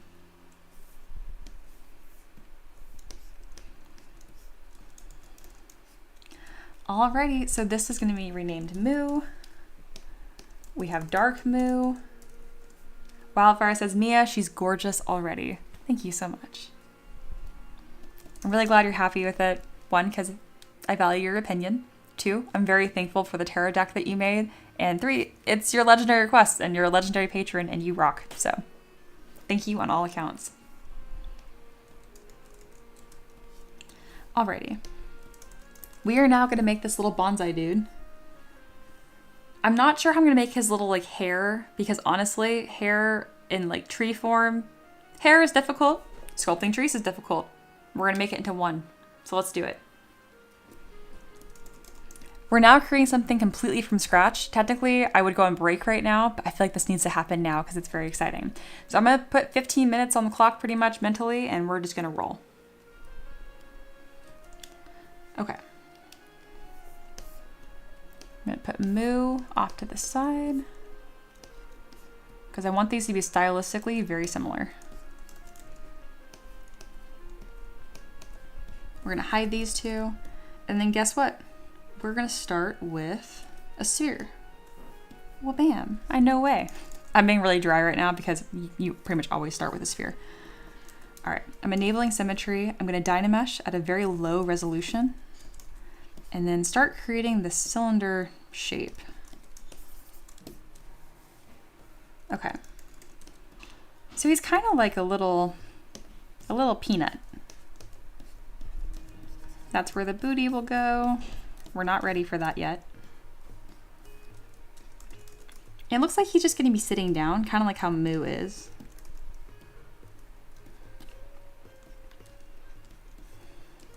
So unlike the other character we did, this one will probably need a mouth, or I can just do little blushy spots too. We're gonna save ourselves a little bit of time by going to Moo, duplicating it, and then we're gonna take Moo's eyes. There we go. Bam. That's how you save time. There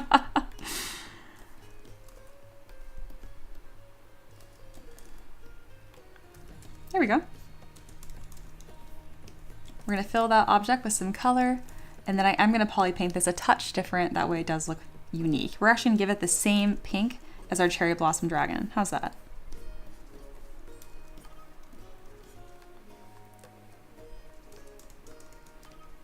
Oh, excellent. Just Single says, is Do or Om a good alternate name for Dark Moo? Yes, I think we should have Moo and Om. I like that. Ray said, that could have gotten phallic very quick. Oh yes, believe me, was not lost on me. I'm very careful with my peasants.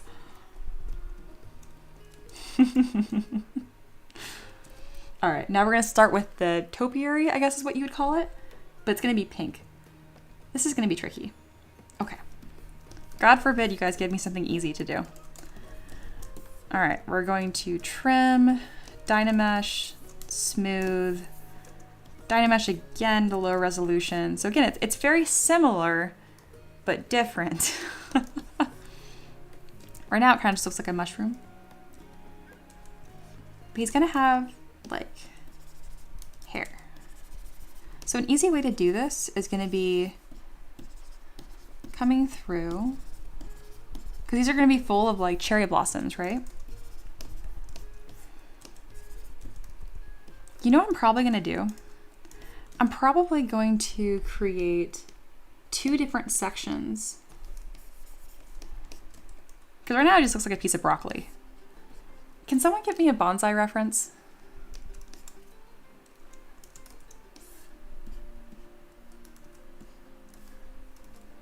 I'm gonna start concepting it, but I need to construct this more like a bonsai tree, which is gonna be more on the asymmetrical side.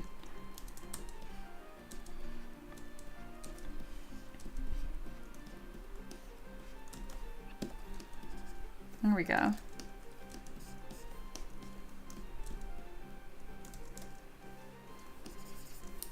Let's go ahead and Dynamesh that. Perfect. Let's go curve tube and then add some more different forms here. That way it's a little more like distinct in shape from Moo, because I don't want these to be too similar. Oh, here's a bonsai. Thank you. More. Even more bonsai. But that was a good start. That's pretty much default for all references. I'm like, more. All the references.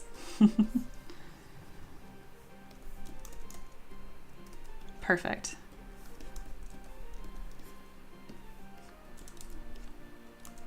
Thank you guys.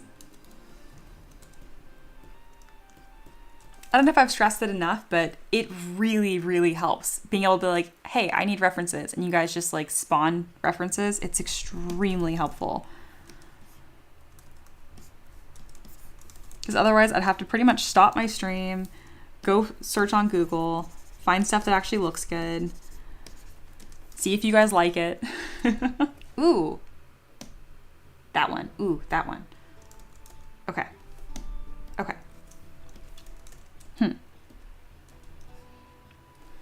You guys are the best. So I see one of the things I'm doing wrong here, and that's that there's not really 2. It's really just 1 that swoops. So let's go ahead and lower the face and give me some more room to work. All right, face is gonna be lower than I expected. And I'm gonna pretty much hide this shape here. That's a really good one too. And that has more of that curve shape I'm talking about.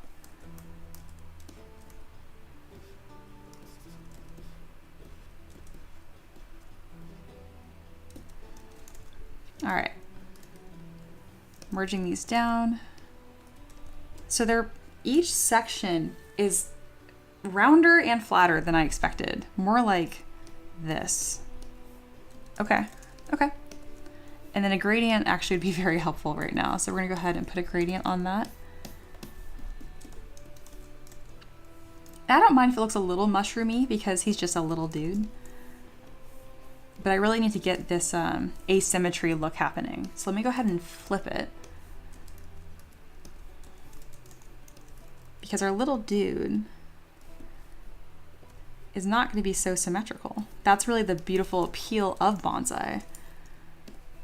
So let's see if I can figure that out.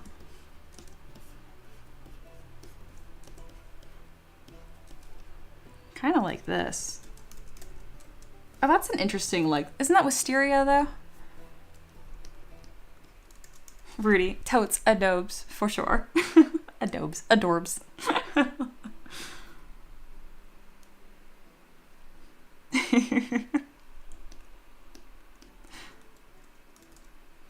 Just Lingual says you could have him sit on a tactical rock. It makes him slightly naturally raised. That's true. And I might be able to get him a little more crooked that way too. Okay.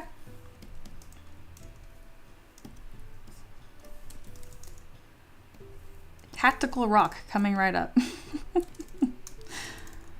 think this rock. Nah, I want one of these flatter ones. I think just adding some elements would be really important, and to read that it's more bonsai, it does need to be like in a pot of some sort.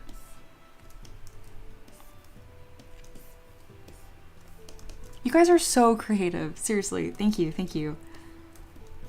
This is why I was able to stream 15 days in a row. Speaking of, this is our new streak, starts today. It is day 1. And that's only possible because a lot of that creativity and brain power I can outsource, which is very nice.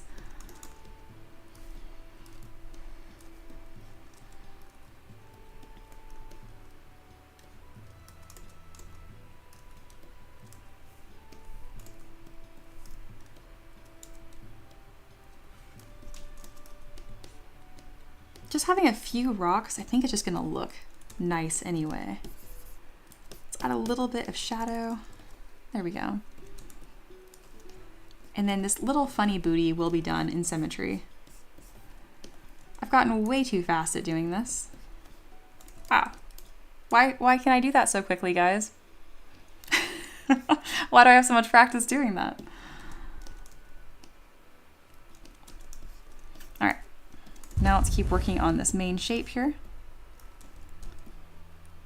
So it really needs to be a lot of these, but duplicated a bunch. So let me go ahead and roughly create that shape, how that's actually gonna work. It's gonna look like a bunch of blobs initially, but bear with me. It's all part of the blob process.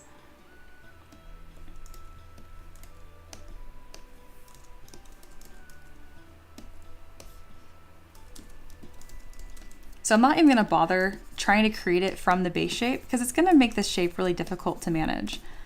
So let's just not even deal with that. Great. And now let's use these branches and my curved tooth brush to have a little bit more control over what I'm doing. So one of the things I thought was a consistent piece here is there's pretty much always, there's one big swirly shape and then there's like an L that sticks off of it. So here you go, big swirl, L, big swirl, L. It's like the same thing over and over again. So the first thing we need to do is this shape will have that curve.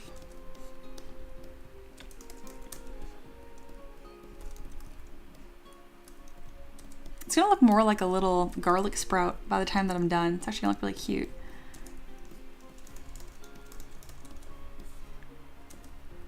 Let me go ahead and save because I don't know how ZBrush hasn't crashed.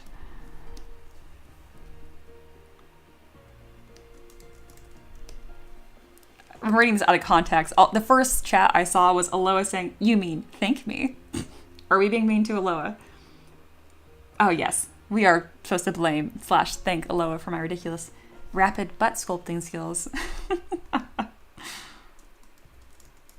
did I miss someone? I saw someone say welcome. Oh, a new sub. Rogerio. Oh, thank you.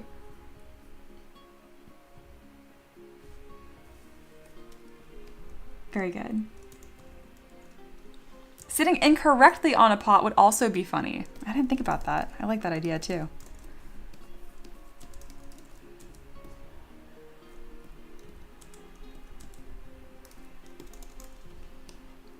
All right, Starting to create some more shapes here.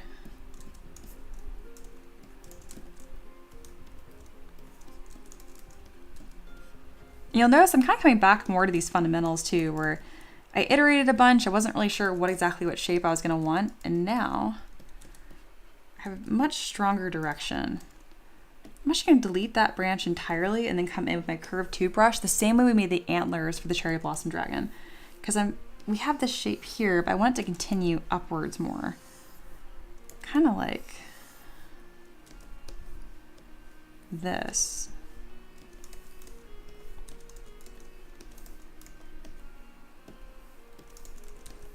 I mentioned this earlier, but notice how I'm not like too attached to any one shape. I'm always playing with new shapes. Keep going until you find something that you really like and that you're excited about. And don't be like frustrated about it either. Like it's all part of the fun. It really is. I like having this little section stretch up because I can start getting that twisting detail later on. Boo the blossom sapling. Oh, that's cute. Or is it blue, like short for bloom? Either is cute.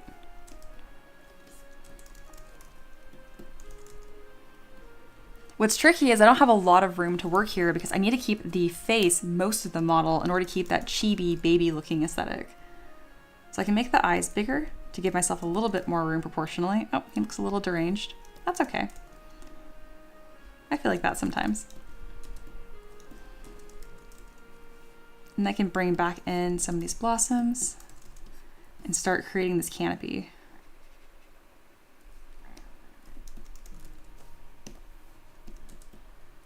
Might have been a little early to start the canopy, but I'm excited and I see it coming together.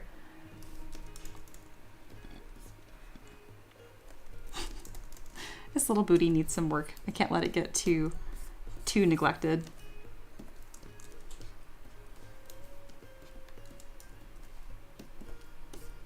Doesn't take long to fix, so. There we go, little peachy butt. Oh, very flat from the side. Can't have that. If I get like the little cheeks right here too. Those are PG though. Empress says only frustration. No. Speaking of, how is your ZBrush journey going, Empress? I'm excited. It sounds like you have a copy of ZBrush now. When did that happen?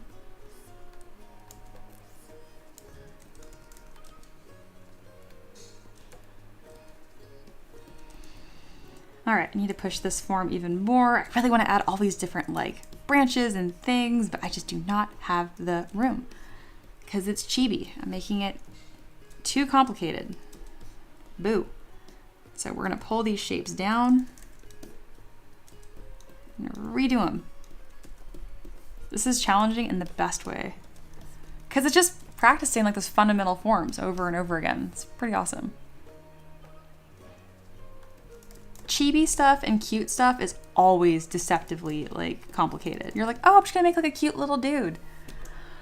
It's so difficult to make a cute little dude. It really is.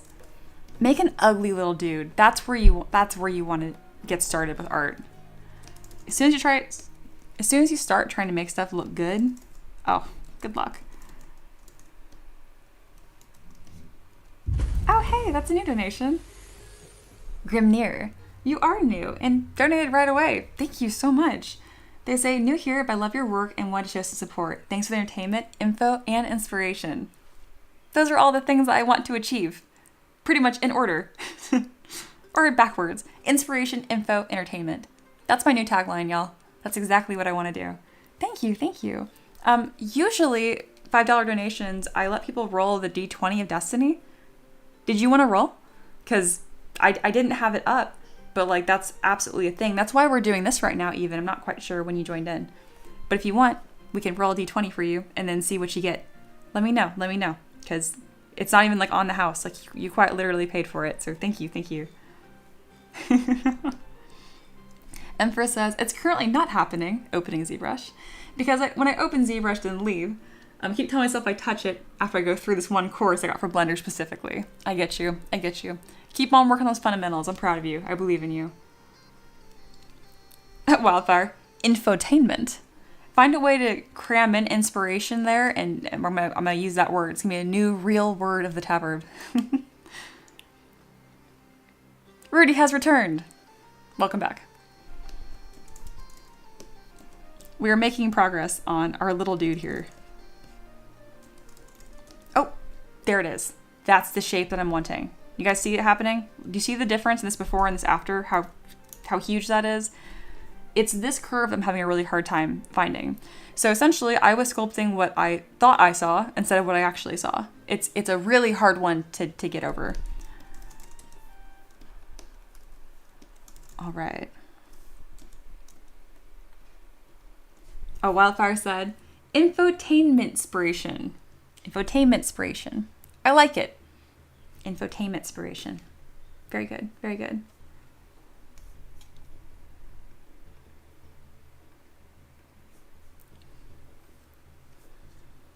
Man, it's been a beautiful stream, y'all. I'm really glad that I sculpted from scratch.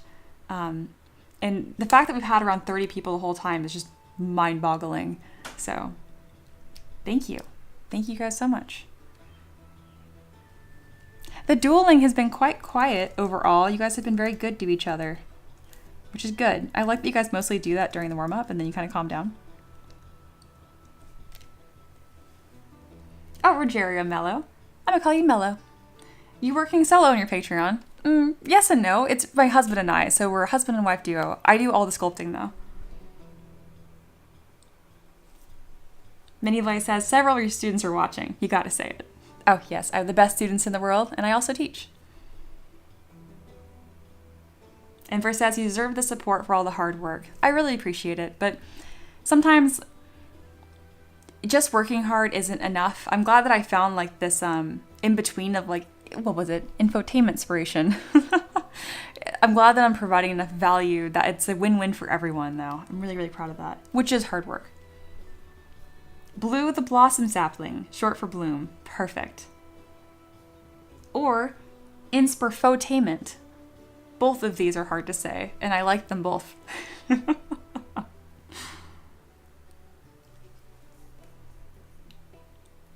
I'm not sure if Grimnir is still here, but if you wanted to roll the D20 and like do something on the stream, yeah, that's still an option. Just want to let you know. Sculpt what you see, not what you think you see. There we go. That's what I was looking for. All right, so I need another branch here to really make this design sing. So I'm going to duplicate this. So there's two copies on top of each other. And then I'm going to grab my move brush and start pulling a second shape. Just kind of playing with this form here. I'm not going to use most of it, so I can use my mask lasso brush, which is by holding Command and then Control W to hide. And then you click on it twice. It's a lot of buttons. If you guys want to know how to do that exactly, please let me know, because it's like a million buttons.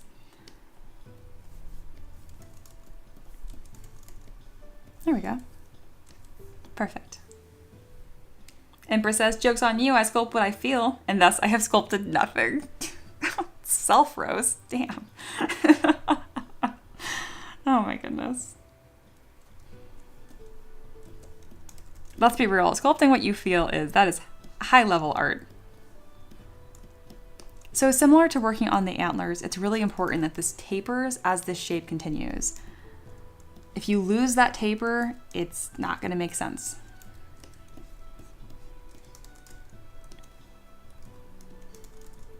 All right, need to lower this shape.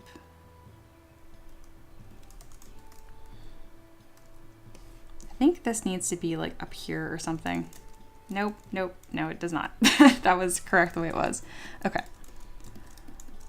We're gonna move on to this canopy and trying to get this looking a little more right. This was a super challenging one. It's got charm, but I haven't quite got it yet. Tell me why I'm struggling with this more than a dragon. It's always the easy ones. They're deceptively tricky.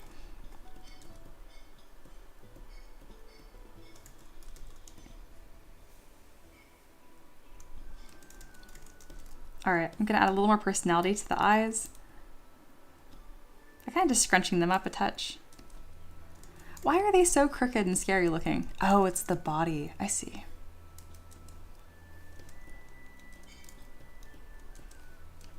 Grimnir says, I'm still here. Took me a bit to be able to type, so I figured I missed the boat. Someone else could roll for me if that's okay.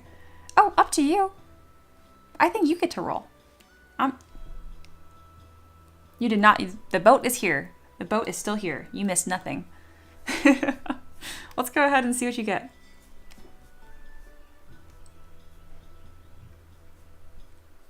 And this is for Grimnir.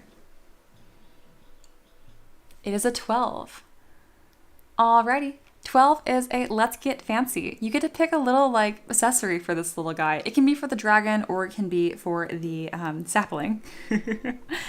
And that's going to entail stuff like, let's see, I have jewelry, a belt pouch, an amulet, a little satchel, anything among those lines. And if you're feeling stuck creatively, that's totally okay. You can think of like a fun thing to add to the base or outsource it to the chat. Either is totally an option.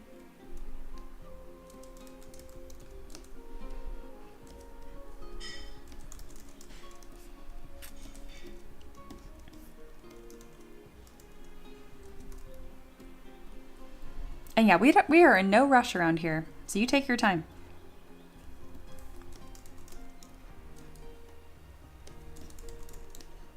I think one of the reasons why this bonsai has been really challenging for me is that one of like the key features is the fact that the bottom of it has, has roots.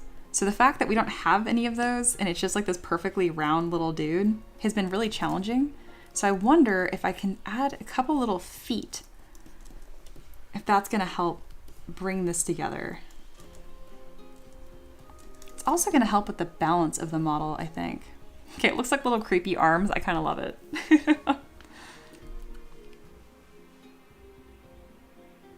Yeah, I agree. Aloha said, would removing the flowers now be helpful for the tree shaping? I think so.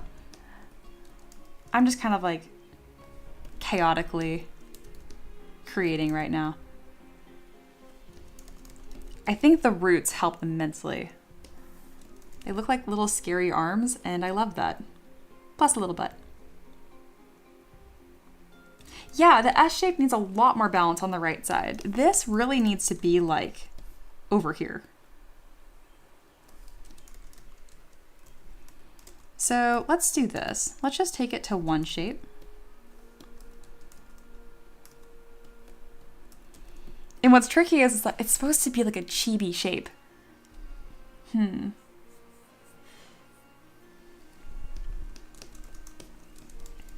Once I said that, I kind of realized where I'm going wrong with this. Again, I'm finding some pieces of success, some things not. Okay, here's where this is going wrong. I am not deciding what has the center stage, right? And when you're doing anything that's chibi, it's the face. That's going to be most of the model. It's going to be really large. So the fact that half of it is this tree, even though this, if you don't look at half of this, here you go. Like just this shape looks really interesting and cool. And just this shape looks interesting and cool. But they're both competing for attention. So I have a cool solution I can show you guys soon here. Grimnir said, maybe like a gold bracelet or anklet on the dragon. Oh, that's a fantastic idea. Okay, Mia needs a refresh and that was perfect. So we already have these gold coins that we added. Gold, 1, is going to complement the color scheme I already have. Amazing. And then 2, it's going to help separate these forms further, which I love. So I might add gold bracelets or anklets, but for now, I know something that would look incredible is gold rings around the antlers. So the way that I'm going to do that is appending this ring. I'm going to Z-remesh it by half a few times to lower the poly count. And that kind of just cleans up the form and makes it look more hard surface. So it's a win-win. This is also going to allow me to integrate some nice asymmetrical details, which you know I love. And I can kind of add a little bit of lore here by making the antlers slightly gold tinged. All right, here we go.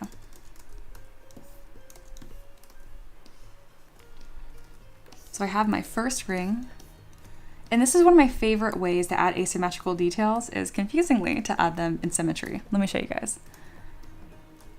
So I'm going to inflate this ring by hitting W for 3D Gizmo, hold down Command or Control on Windows, and then click and drag on this little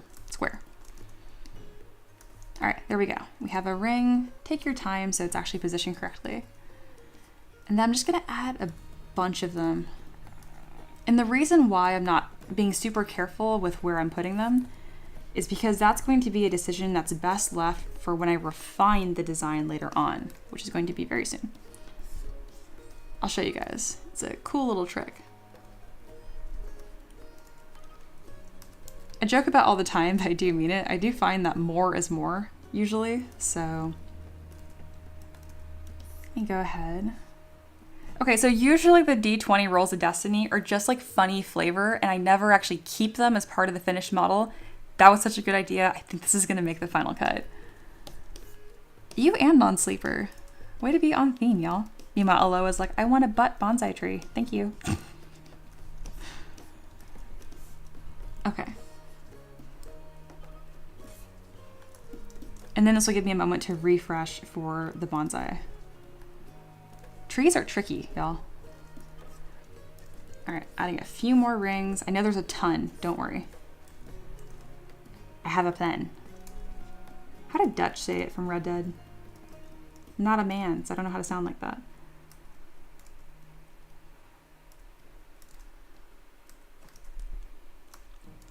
Okay, so I put all these rings on one side.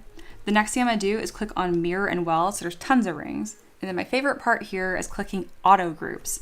So now when I hold down Shift F, see how they're all different colors? This is the best way, in my opinion, to add asymmetrical details.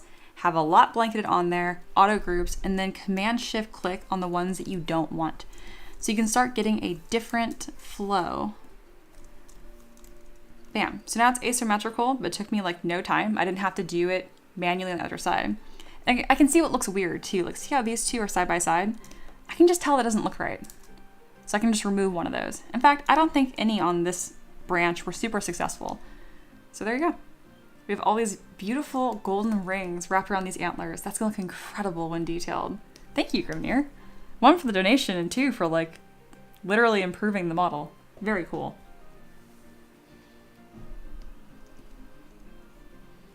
Empress says, one of my favorite things is that every model is a community project, but Mia always has final say as long as everyone's respectful. Exactly.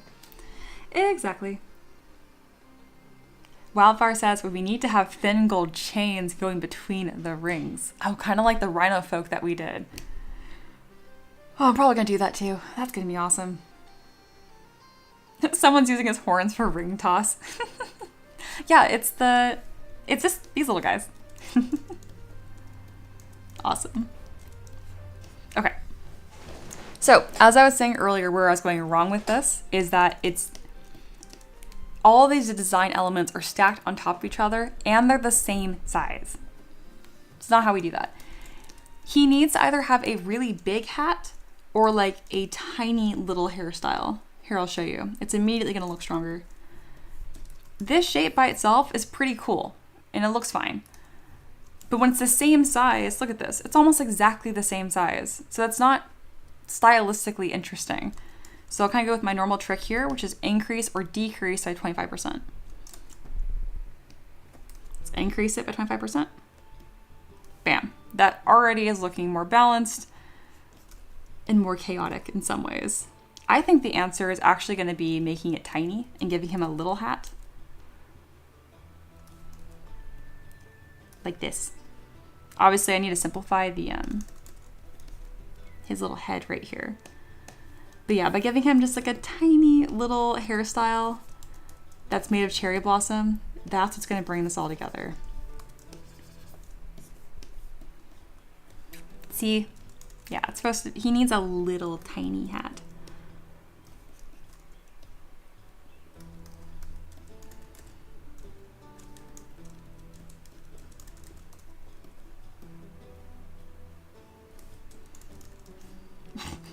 He's so goofy looking.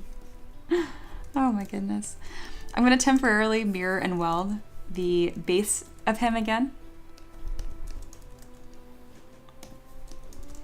That way I can simplify a couple of my shapes here.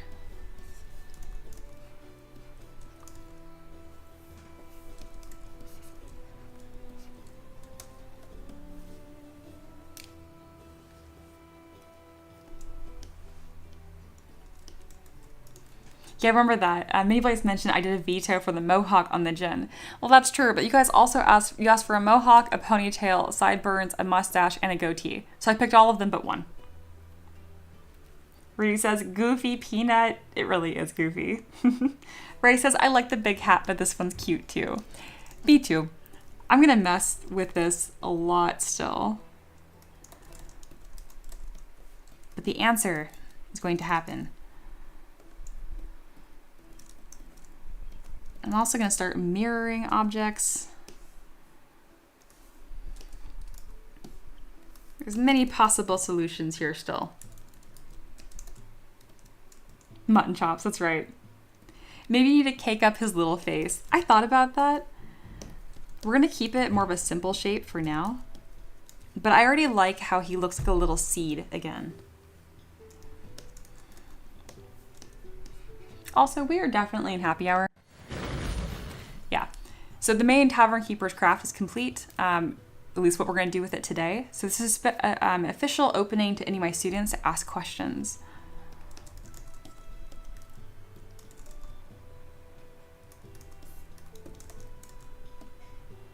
I could use that later.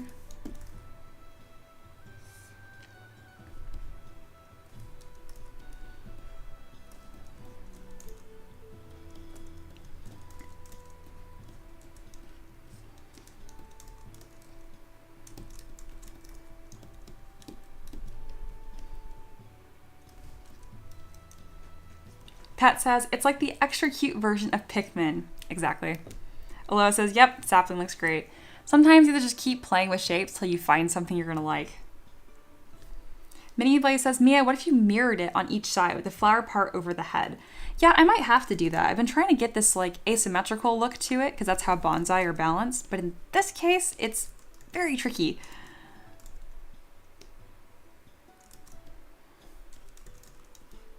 Oh, it kind of looks like little pom-poms. Like, you know, like little kids when they have like pigtails on top of their head. That is not a bad idea. I can make one a little bit shorter. Here, that didn't do what I wanted it to. 1 second. There we go.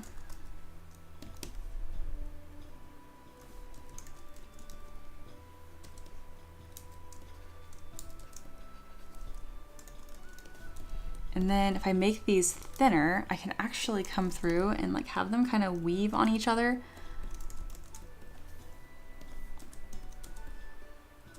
Which actually looks fairly bonsai-like as well. Maybe not in like the more traditional sense. But this isn't a traditional little guy. This is a special little guy. Yeah, I think Mini Blaze solved it for us here.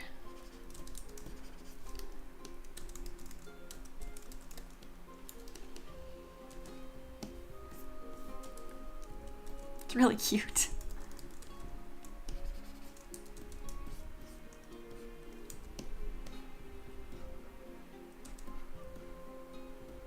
And the roots are actually going to be a really interesting part of this. I need to have one of them that kind of layers on the other side.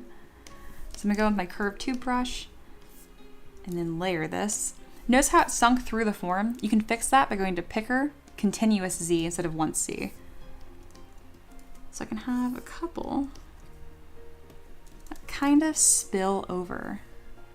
Aloha says, here it comes, shapes are shaping. I agree. I agree. And then Minnie Blaze says, maybe the lower blossom a bit bigger or upper. That was a fantastic suggestion.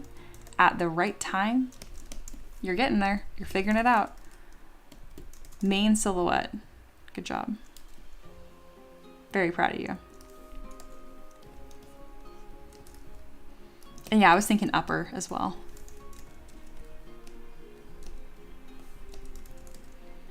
It's kind of goofy and unexpected the way that this turned out for a lot of reasons.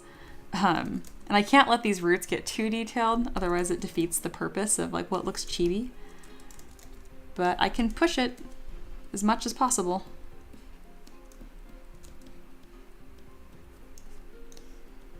Oh my gosh, guys, it's happening. It's happening. And it reads more bonsai while keeping the shapes correct too. Heck yeah. Okay, little review here. Aloha was the one who requested this and made it happen. Well, let's roll back. Non-sleeper technically made the roll, but had advantage. So he picked a different perk. Aloha swooped in, grabbed the perk, gave the idea, and then we had a lot of suggestions. Some of the big cornerstone ones was just Lingual asking for the rocks, and that kind of gave us some height and a little bit of asymmetry. And then Mini Blaze recommended the mirroring, which was huge. And I know that Wildfire had a big contribution part of this too, and Ray, talking about the S-curve in it. So this was definitely a huge community collaboration, so hats off to the chat. You guys really made this happen, and it looks adorable. Man, it's still coming together. It's still being shaped, but I definitely see the end here.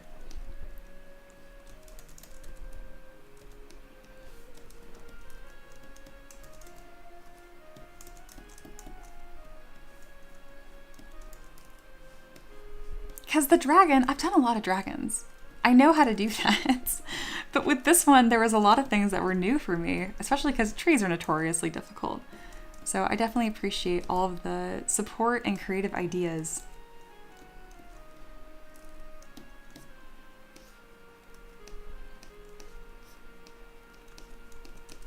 So another thing that'd be important here is kind of wrapping these roots around. It'll give an interesting shape, and it'll also play more into the way that these branches kind of like twist around each other. You can really see it in this reference here. But again, we can't get too crazy with it because otherwise we kind of lose what makes it look cute and cheapy.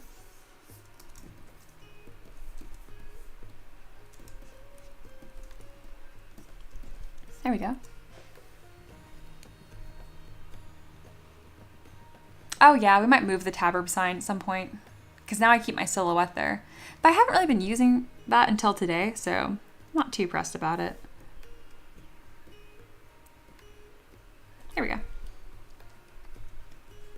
Why did I put 2 F's in the chat?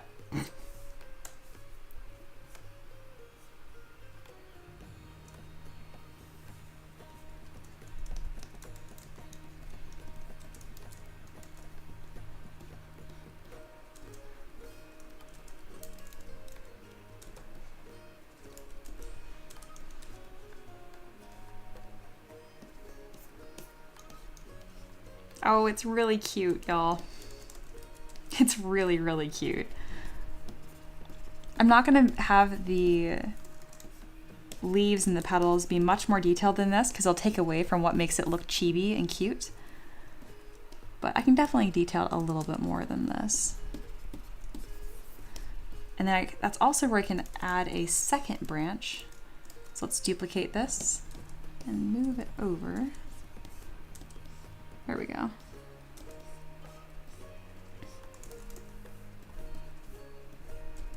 I forgot about that ridiculous little booty. Because funny enough, that's become the easy part of these models.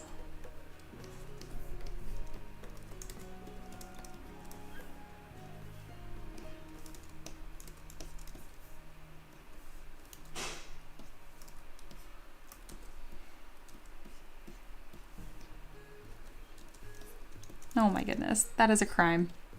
Good job. It's so high up. Let's lower it to be more like a peach. Oh, not so flat though. Oh my goodness. Yeah, it absolutely does kind of remind me of Kirby a little bit. What about arms? I don't think we're gonna do arms. Yeah, his roots are his arms. I like that. You know what'd be cool about this? A devil version of this. Adorably devilish. Oh my goodness. That would be great.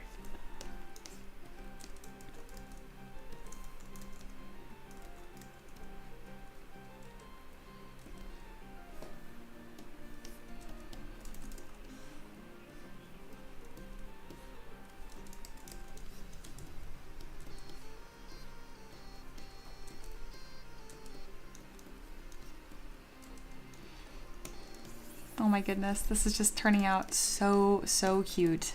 Thank you guys for, being part of this process, and I'll figure it out eventually, but some of these are really challenging. Wildfire says, Mia will eventually release the Tavern Peps as models for 3D printing. Oh, you betcha. 100%. These will all be 3D printable. And then for those of y'all that don't have 3D printers or friends with 3D printers, I'll be selling 3D prints to them myself at a later date. Yes, I'll make a sticker for this one too, so you guys can summon them. Like we have Moo down there, I'll make a sticker of this one too.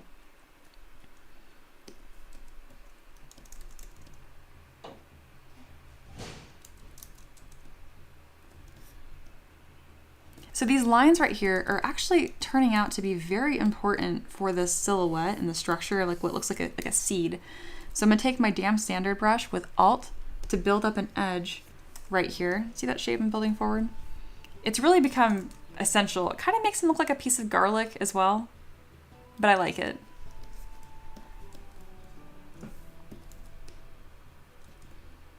All right, then we're gonna lower his little head. Cursed little eyeballs.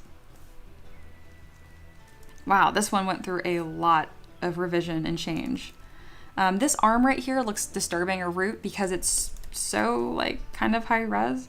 So one of the things I do with any of like my babies or cute things is I ZBrush it a bunch until there's pretty much no detail on it. Or like as simple of forms as possible. Because babies are not wrinkly. The evil version of blue should be a Nightmare Before Christmas style big dark swirls. That would be awesome. Well, you guys have managed to co-opt a bunch of the D20 rolls into just Tavern pets, so that sounds like something that's going to happen probably tomorrow. I would not be surprised.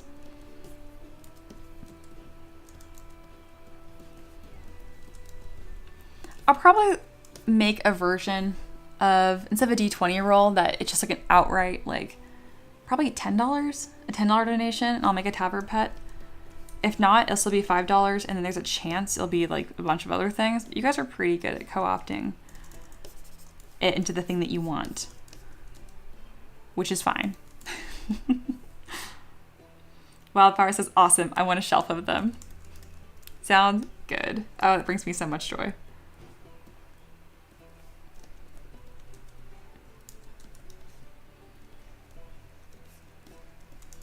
All right, we lost his little blushies, and then we also need to reduce the resolution on this too, because they're looking a little insane. There we go. The downside, whenever you ZBrush, you do lose your poly paint. If you had something that was like super detailed and intense, one of the things that you could do to fix that is just make a duplicate and then project the details on after the fact. Are the green eyes scary? I think the green eyes are a little disturbing.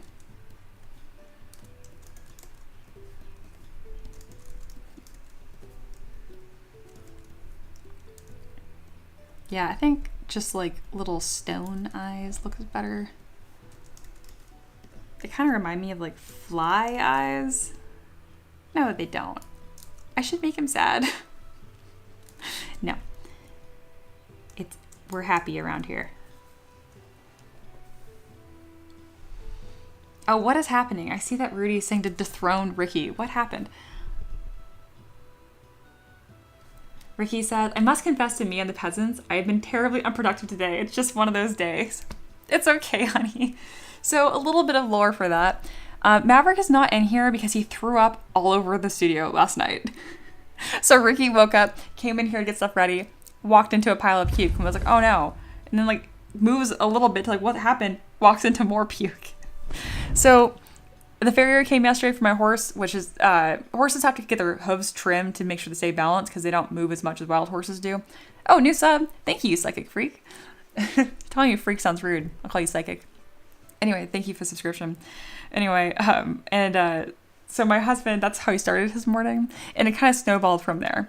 So, oh, the farrier thing. When there's like hoof trimmings, they're pretty much like natural dog bones. Dogs love him, but there's also a bunch of like bacteria and grossness in there, and apparently it was just too much. Usually he can eat them no problem, but yesterday was too much. So around 5 a.m. this morning, Maverick threw up everywhere. Yeah. And then Ray says, in regards to zero meshing to reduce detail, do you ever use the deformation like reducing contrast? I don't think there is a deformation tab in here that reduces contrast. That's interesting. Here's a deformation tab. Oh, there's contrast. I've never seen this before or paid attention to it. What the heck? What does this do? It looks like it's just inflating or deflating. It's not changing the topology.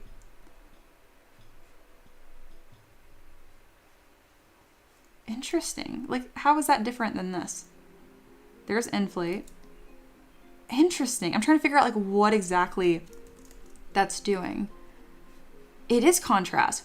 What the heck?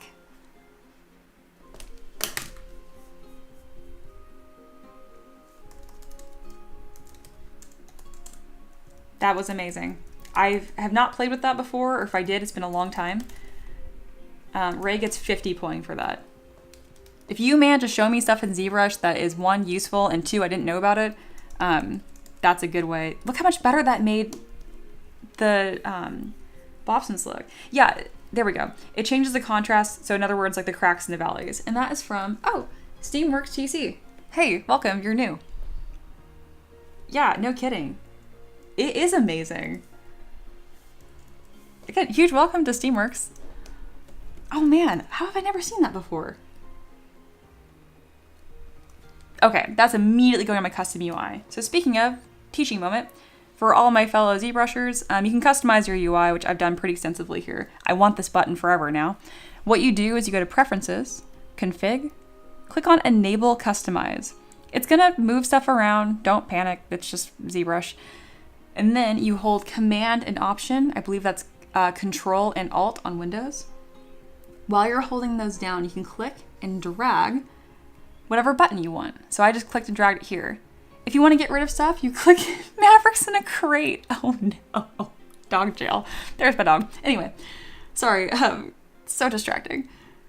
Again, it's Command and Option, click and drag. And that's the same way you get rid of stuff. You just click it and then drag it into your canvas and let go to remove it.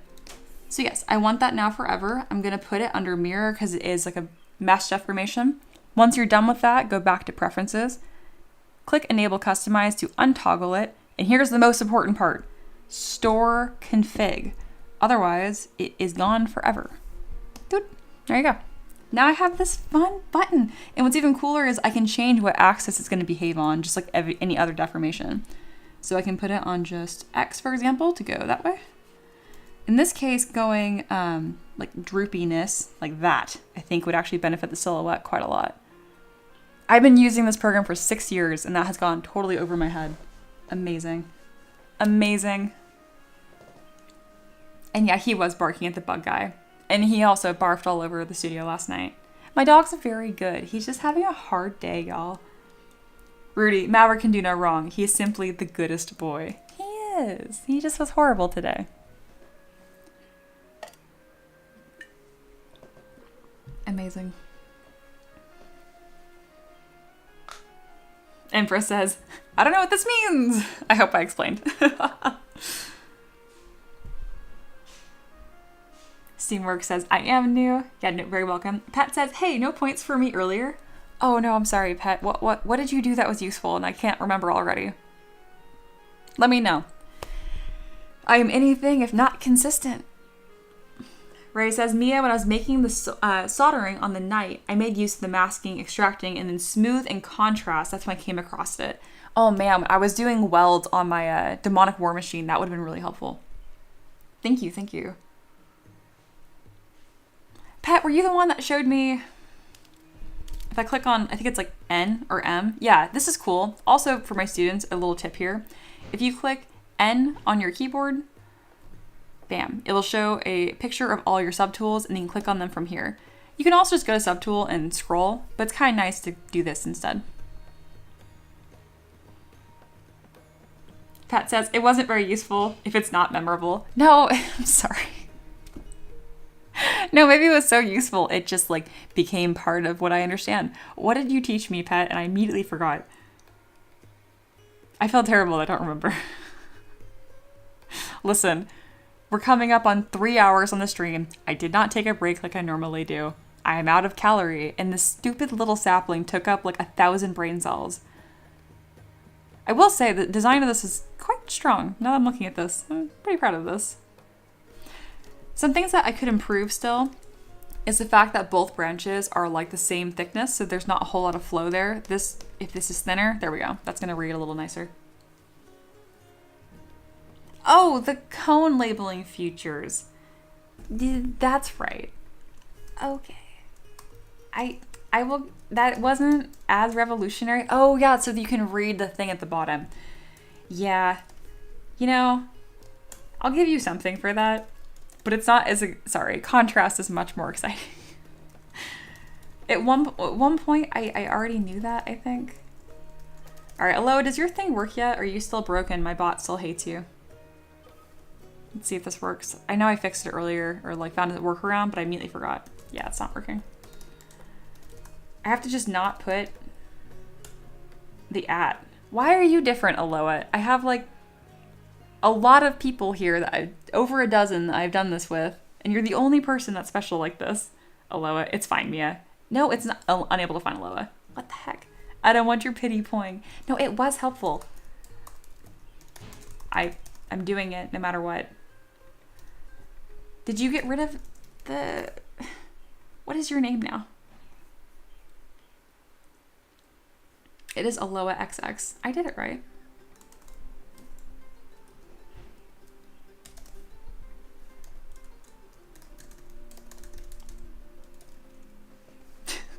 Rudy, hashtag free Maverick.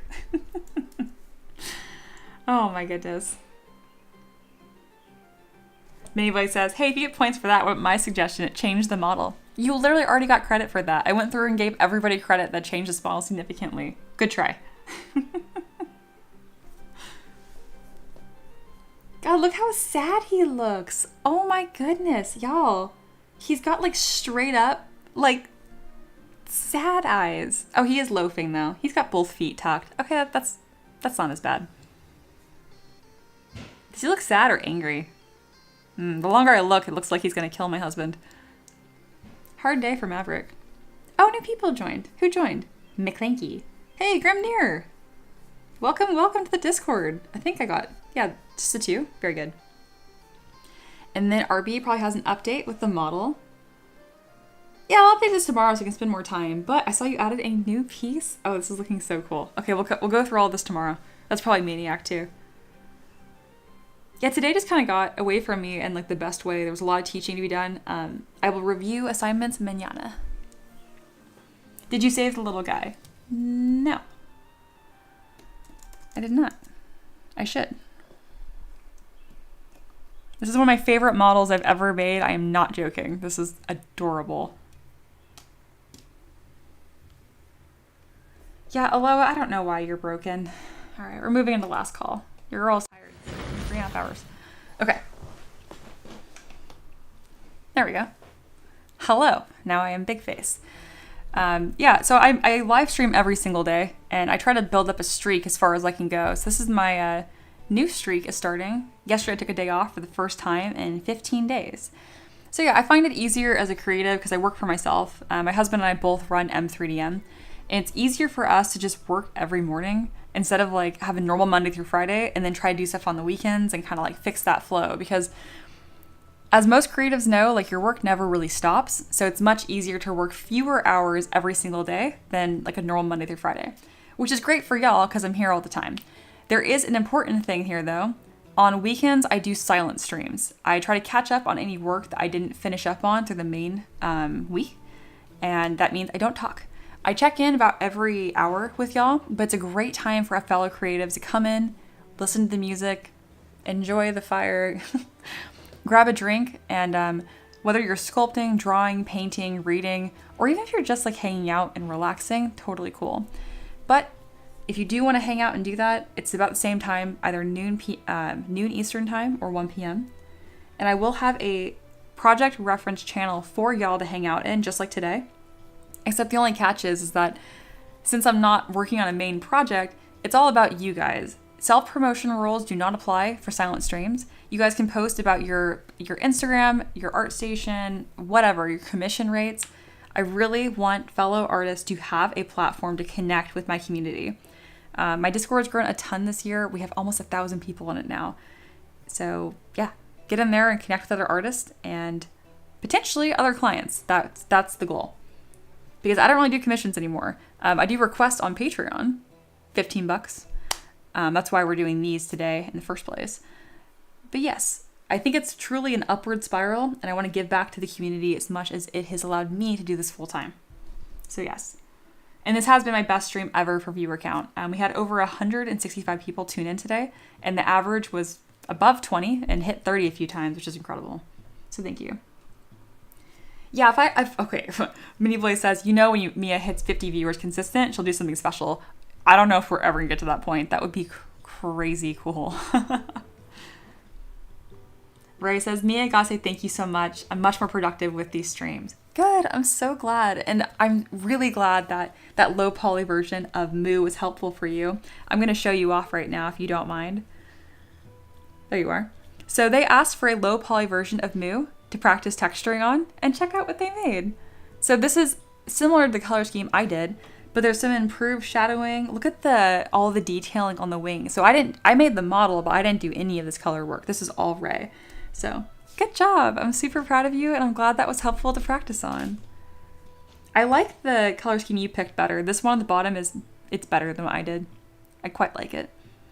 I like the brownish tinge too, like it's covered in dirt. It's very well done.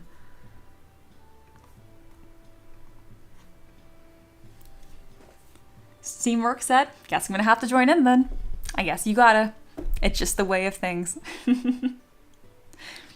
Steamworks, you remind me so much of Ray. Like, I'm not sure if you've lurked before, but Ray has only been here for like a week, and they joined in and just like, bam, immediately fit in. You're the same way. I love that. I can always tell.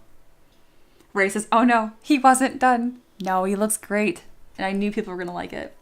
A reminder, you're always welcome to go to share your art, share your artwork.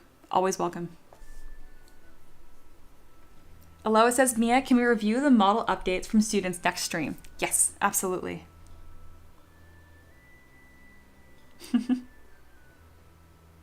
Oh yes, it'll be on Monday. So we'll queue up all that good stuff for Monday. Rudy says, could I plug my bands and solo projects and self-promotion?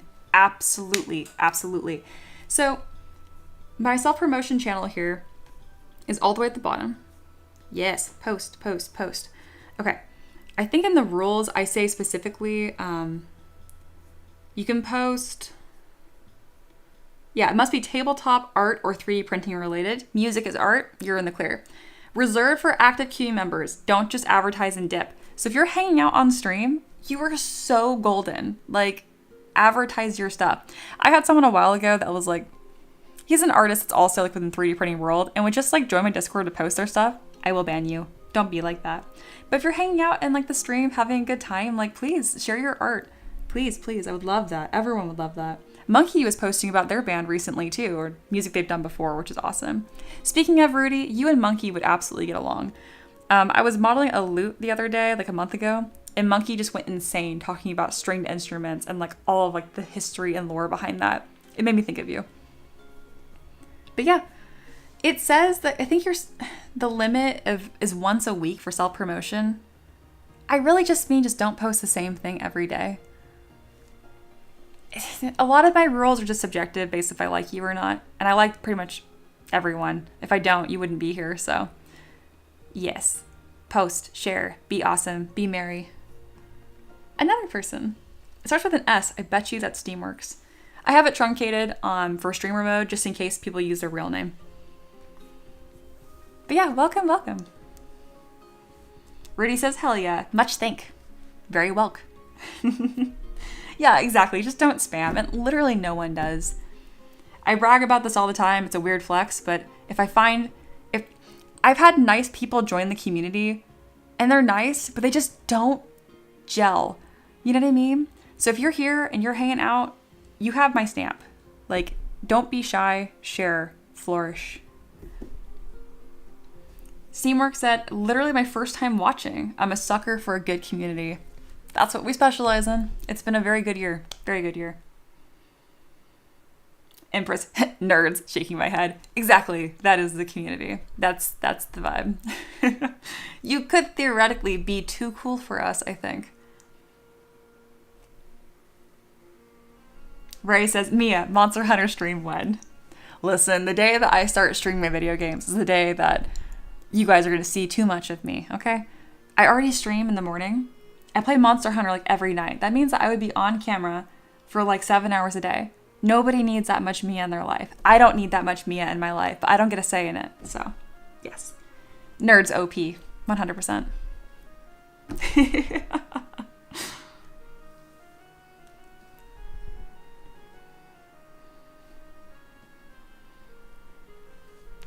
Oh, another thing on the silent streams. So during the silent streams, I usually have quite a few of the peasants. Yeah, I haven't done that a lot today, but I do call you guys peasants. It's mostly a joke. But anyway, there's a peasant social hub. So like people will have the stream on and then y'all will hang out and then chat. When you join voice channels in Discord, it automatically like grabs your mic. So if you don't want to talk, that's fine. Just remember to mute your mic.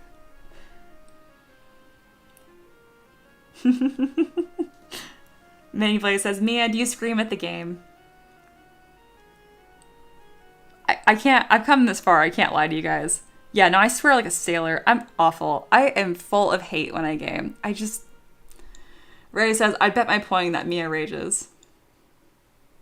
I do. Honestly, I thought about lying to you guys, but my husband was watching, and my husband would 100% out me on that. No, I full rage, especially with Monster Hunter. Especially. The Deshagama challenge quest ended today, and my best time was a 5:12. I needed a sub 5 to get the last pendant, and I am heartbroken about it. I was just super picky. I wouldn't stop using lance. Getting sub 5 minutes with a lance is really tough, and I should have just learned Great Sword, but I was being super pig-headed. Anyway, I raged a lot during that. Ray says, that's why we love Ricky. Yeah. Everybody loves Ricky. Yeah, it's true. It's true. All right, y'all. We're coming up on 3.5 hours. I can hang out with you guys all day, but I'm just going to be here tomorrow, so don't worry. I'll be back. Keep an eye out on the Discord under project references. I'm going to be sharing the Tavern Keeper's Craft. Oh, no, I'm not. It's Friday. Just kidding. It will be the silent stream. Just kidding. Everything I said, not true. Come Monday, there will be a new project reference talking about the project we'll be working on, which is the main event, so to speak. I might break the rules this weekend and chat with y'all still a bit, but just don't bank on it.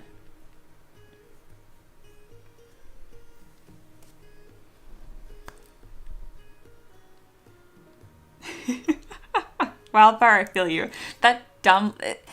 It's not the one that... It reminds me of the Kuroyaku from World, but it like runs around like spits fire and does like that really big dumb run. I love that thing, but it's harder than it should be.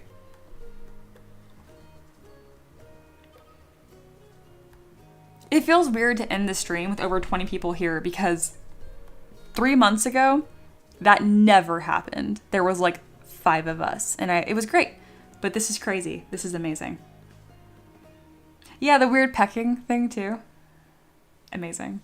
Okay, if you haven't already, join the Discord. Miniblaze already put a link to that. Amazing. Thank you, thank you. I am done for the day, and I'll see you guys tomorrow, but in silence. Encourage you to like hang out, work on your own creative projects. It's a really good time. In this next closing section, you guys can like duel, but it will be ending like unexpectedly within 5 minutes, just so you know. Alrighty. Y'all take care, and I'll see you tomorrow, okay? Bye. Why isn't it working? My closing is not working. Oh, that was so funny. That has never not worked. My close button's broken. I have never had that happen. Oh, that's super funny. I'm still here. What the heck? Goodbye.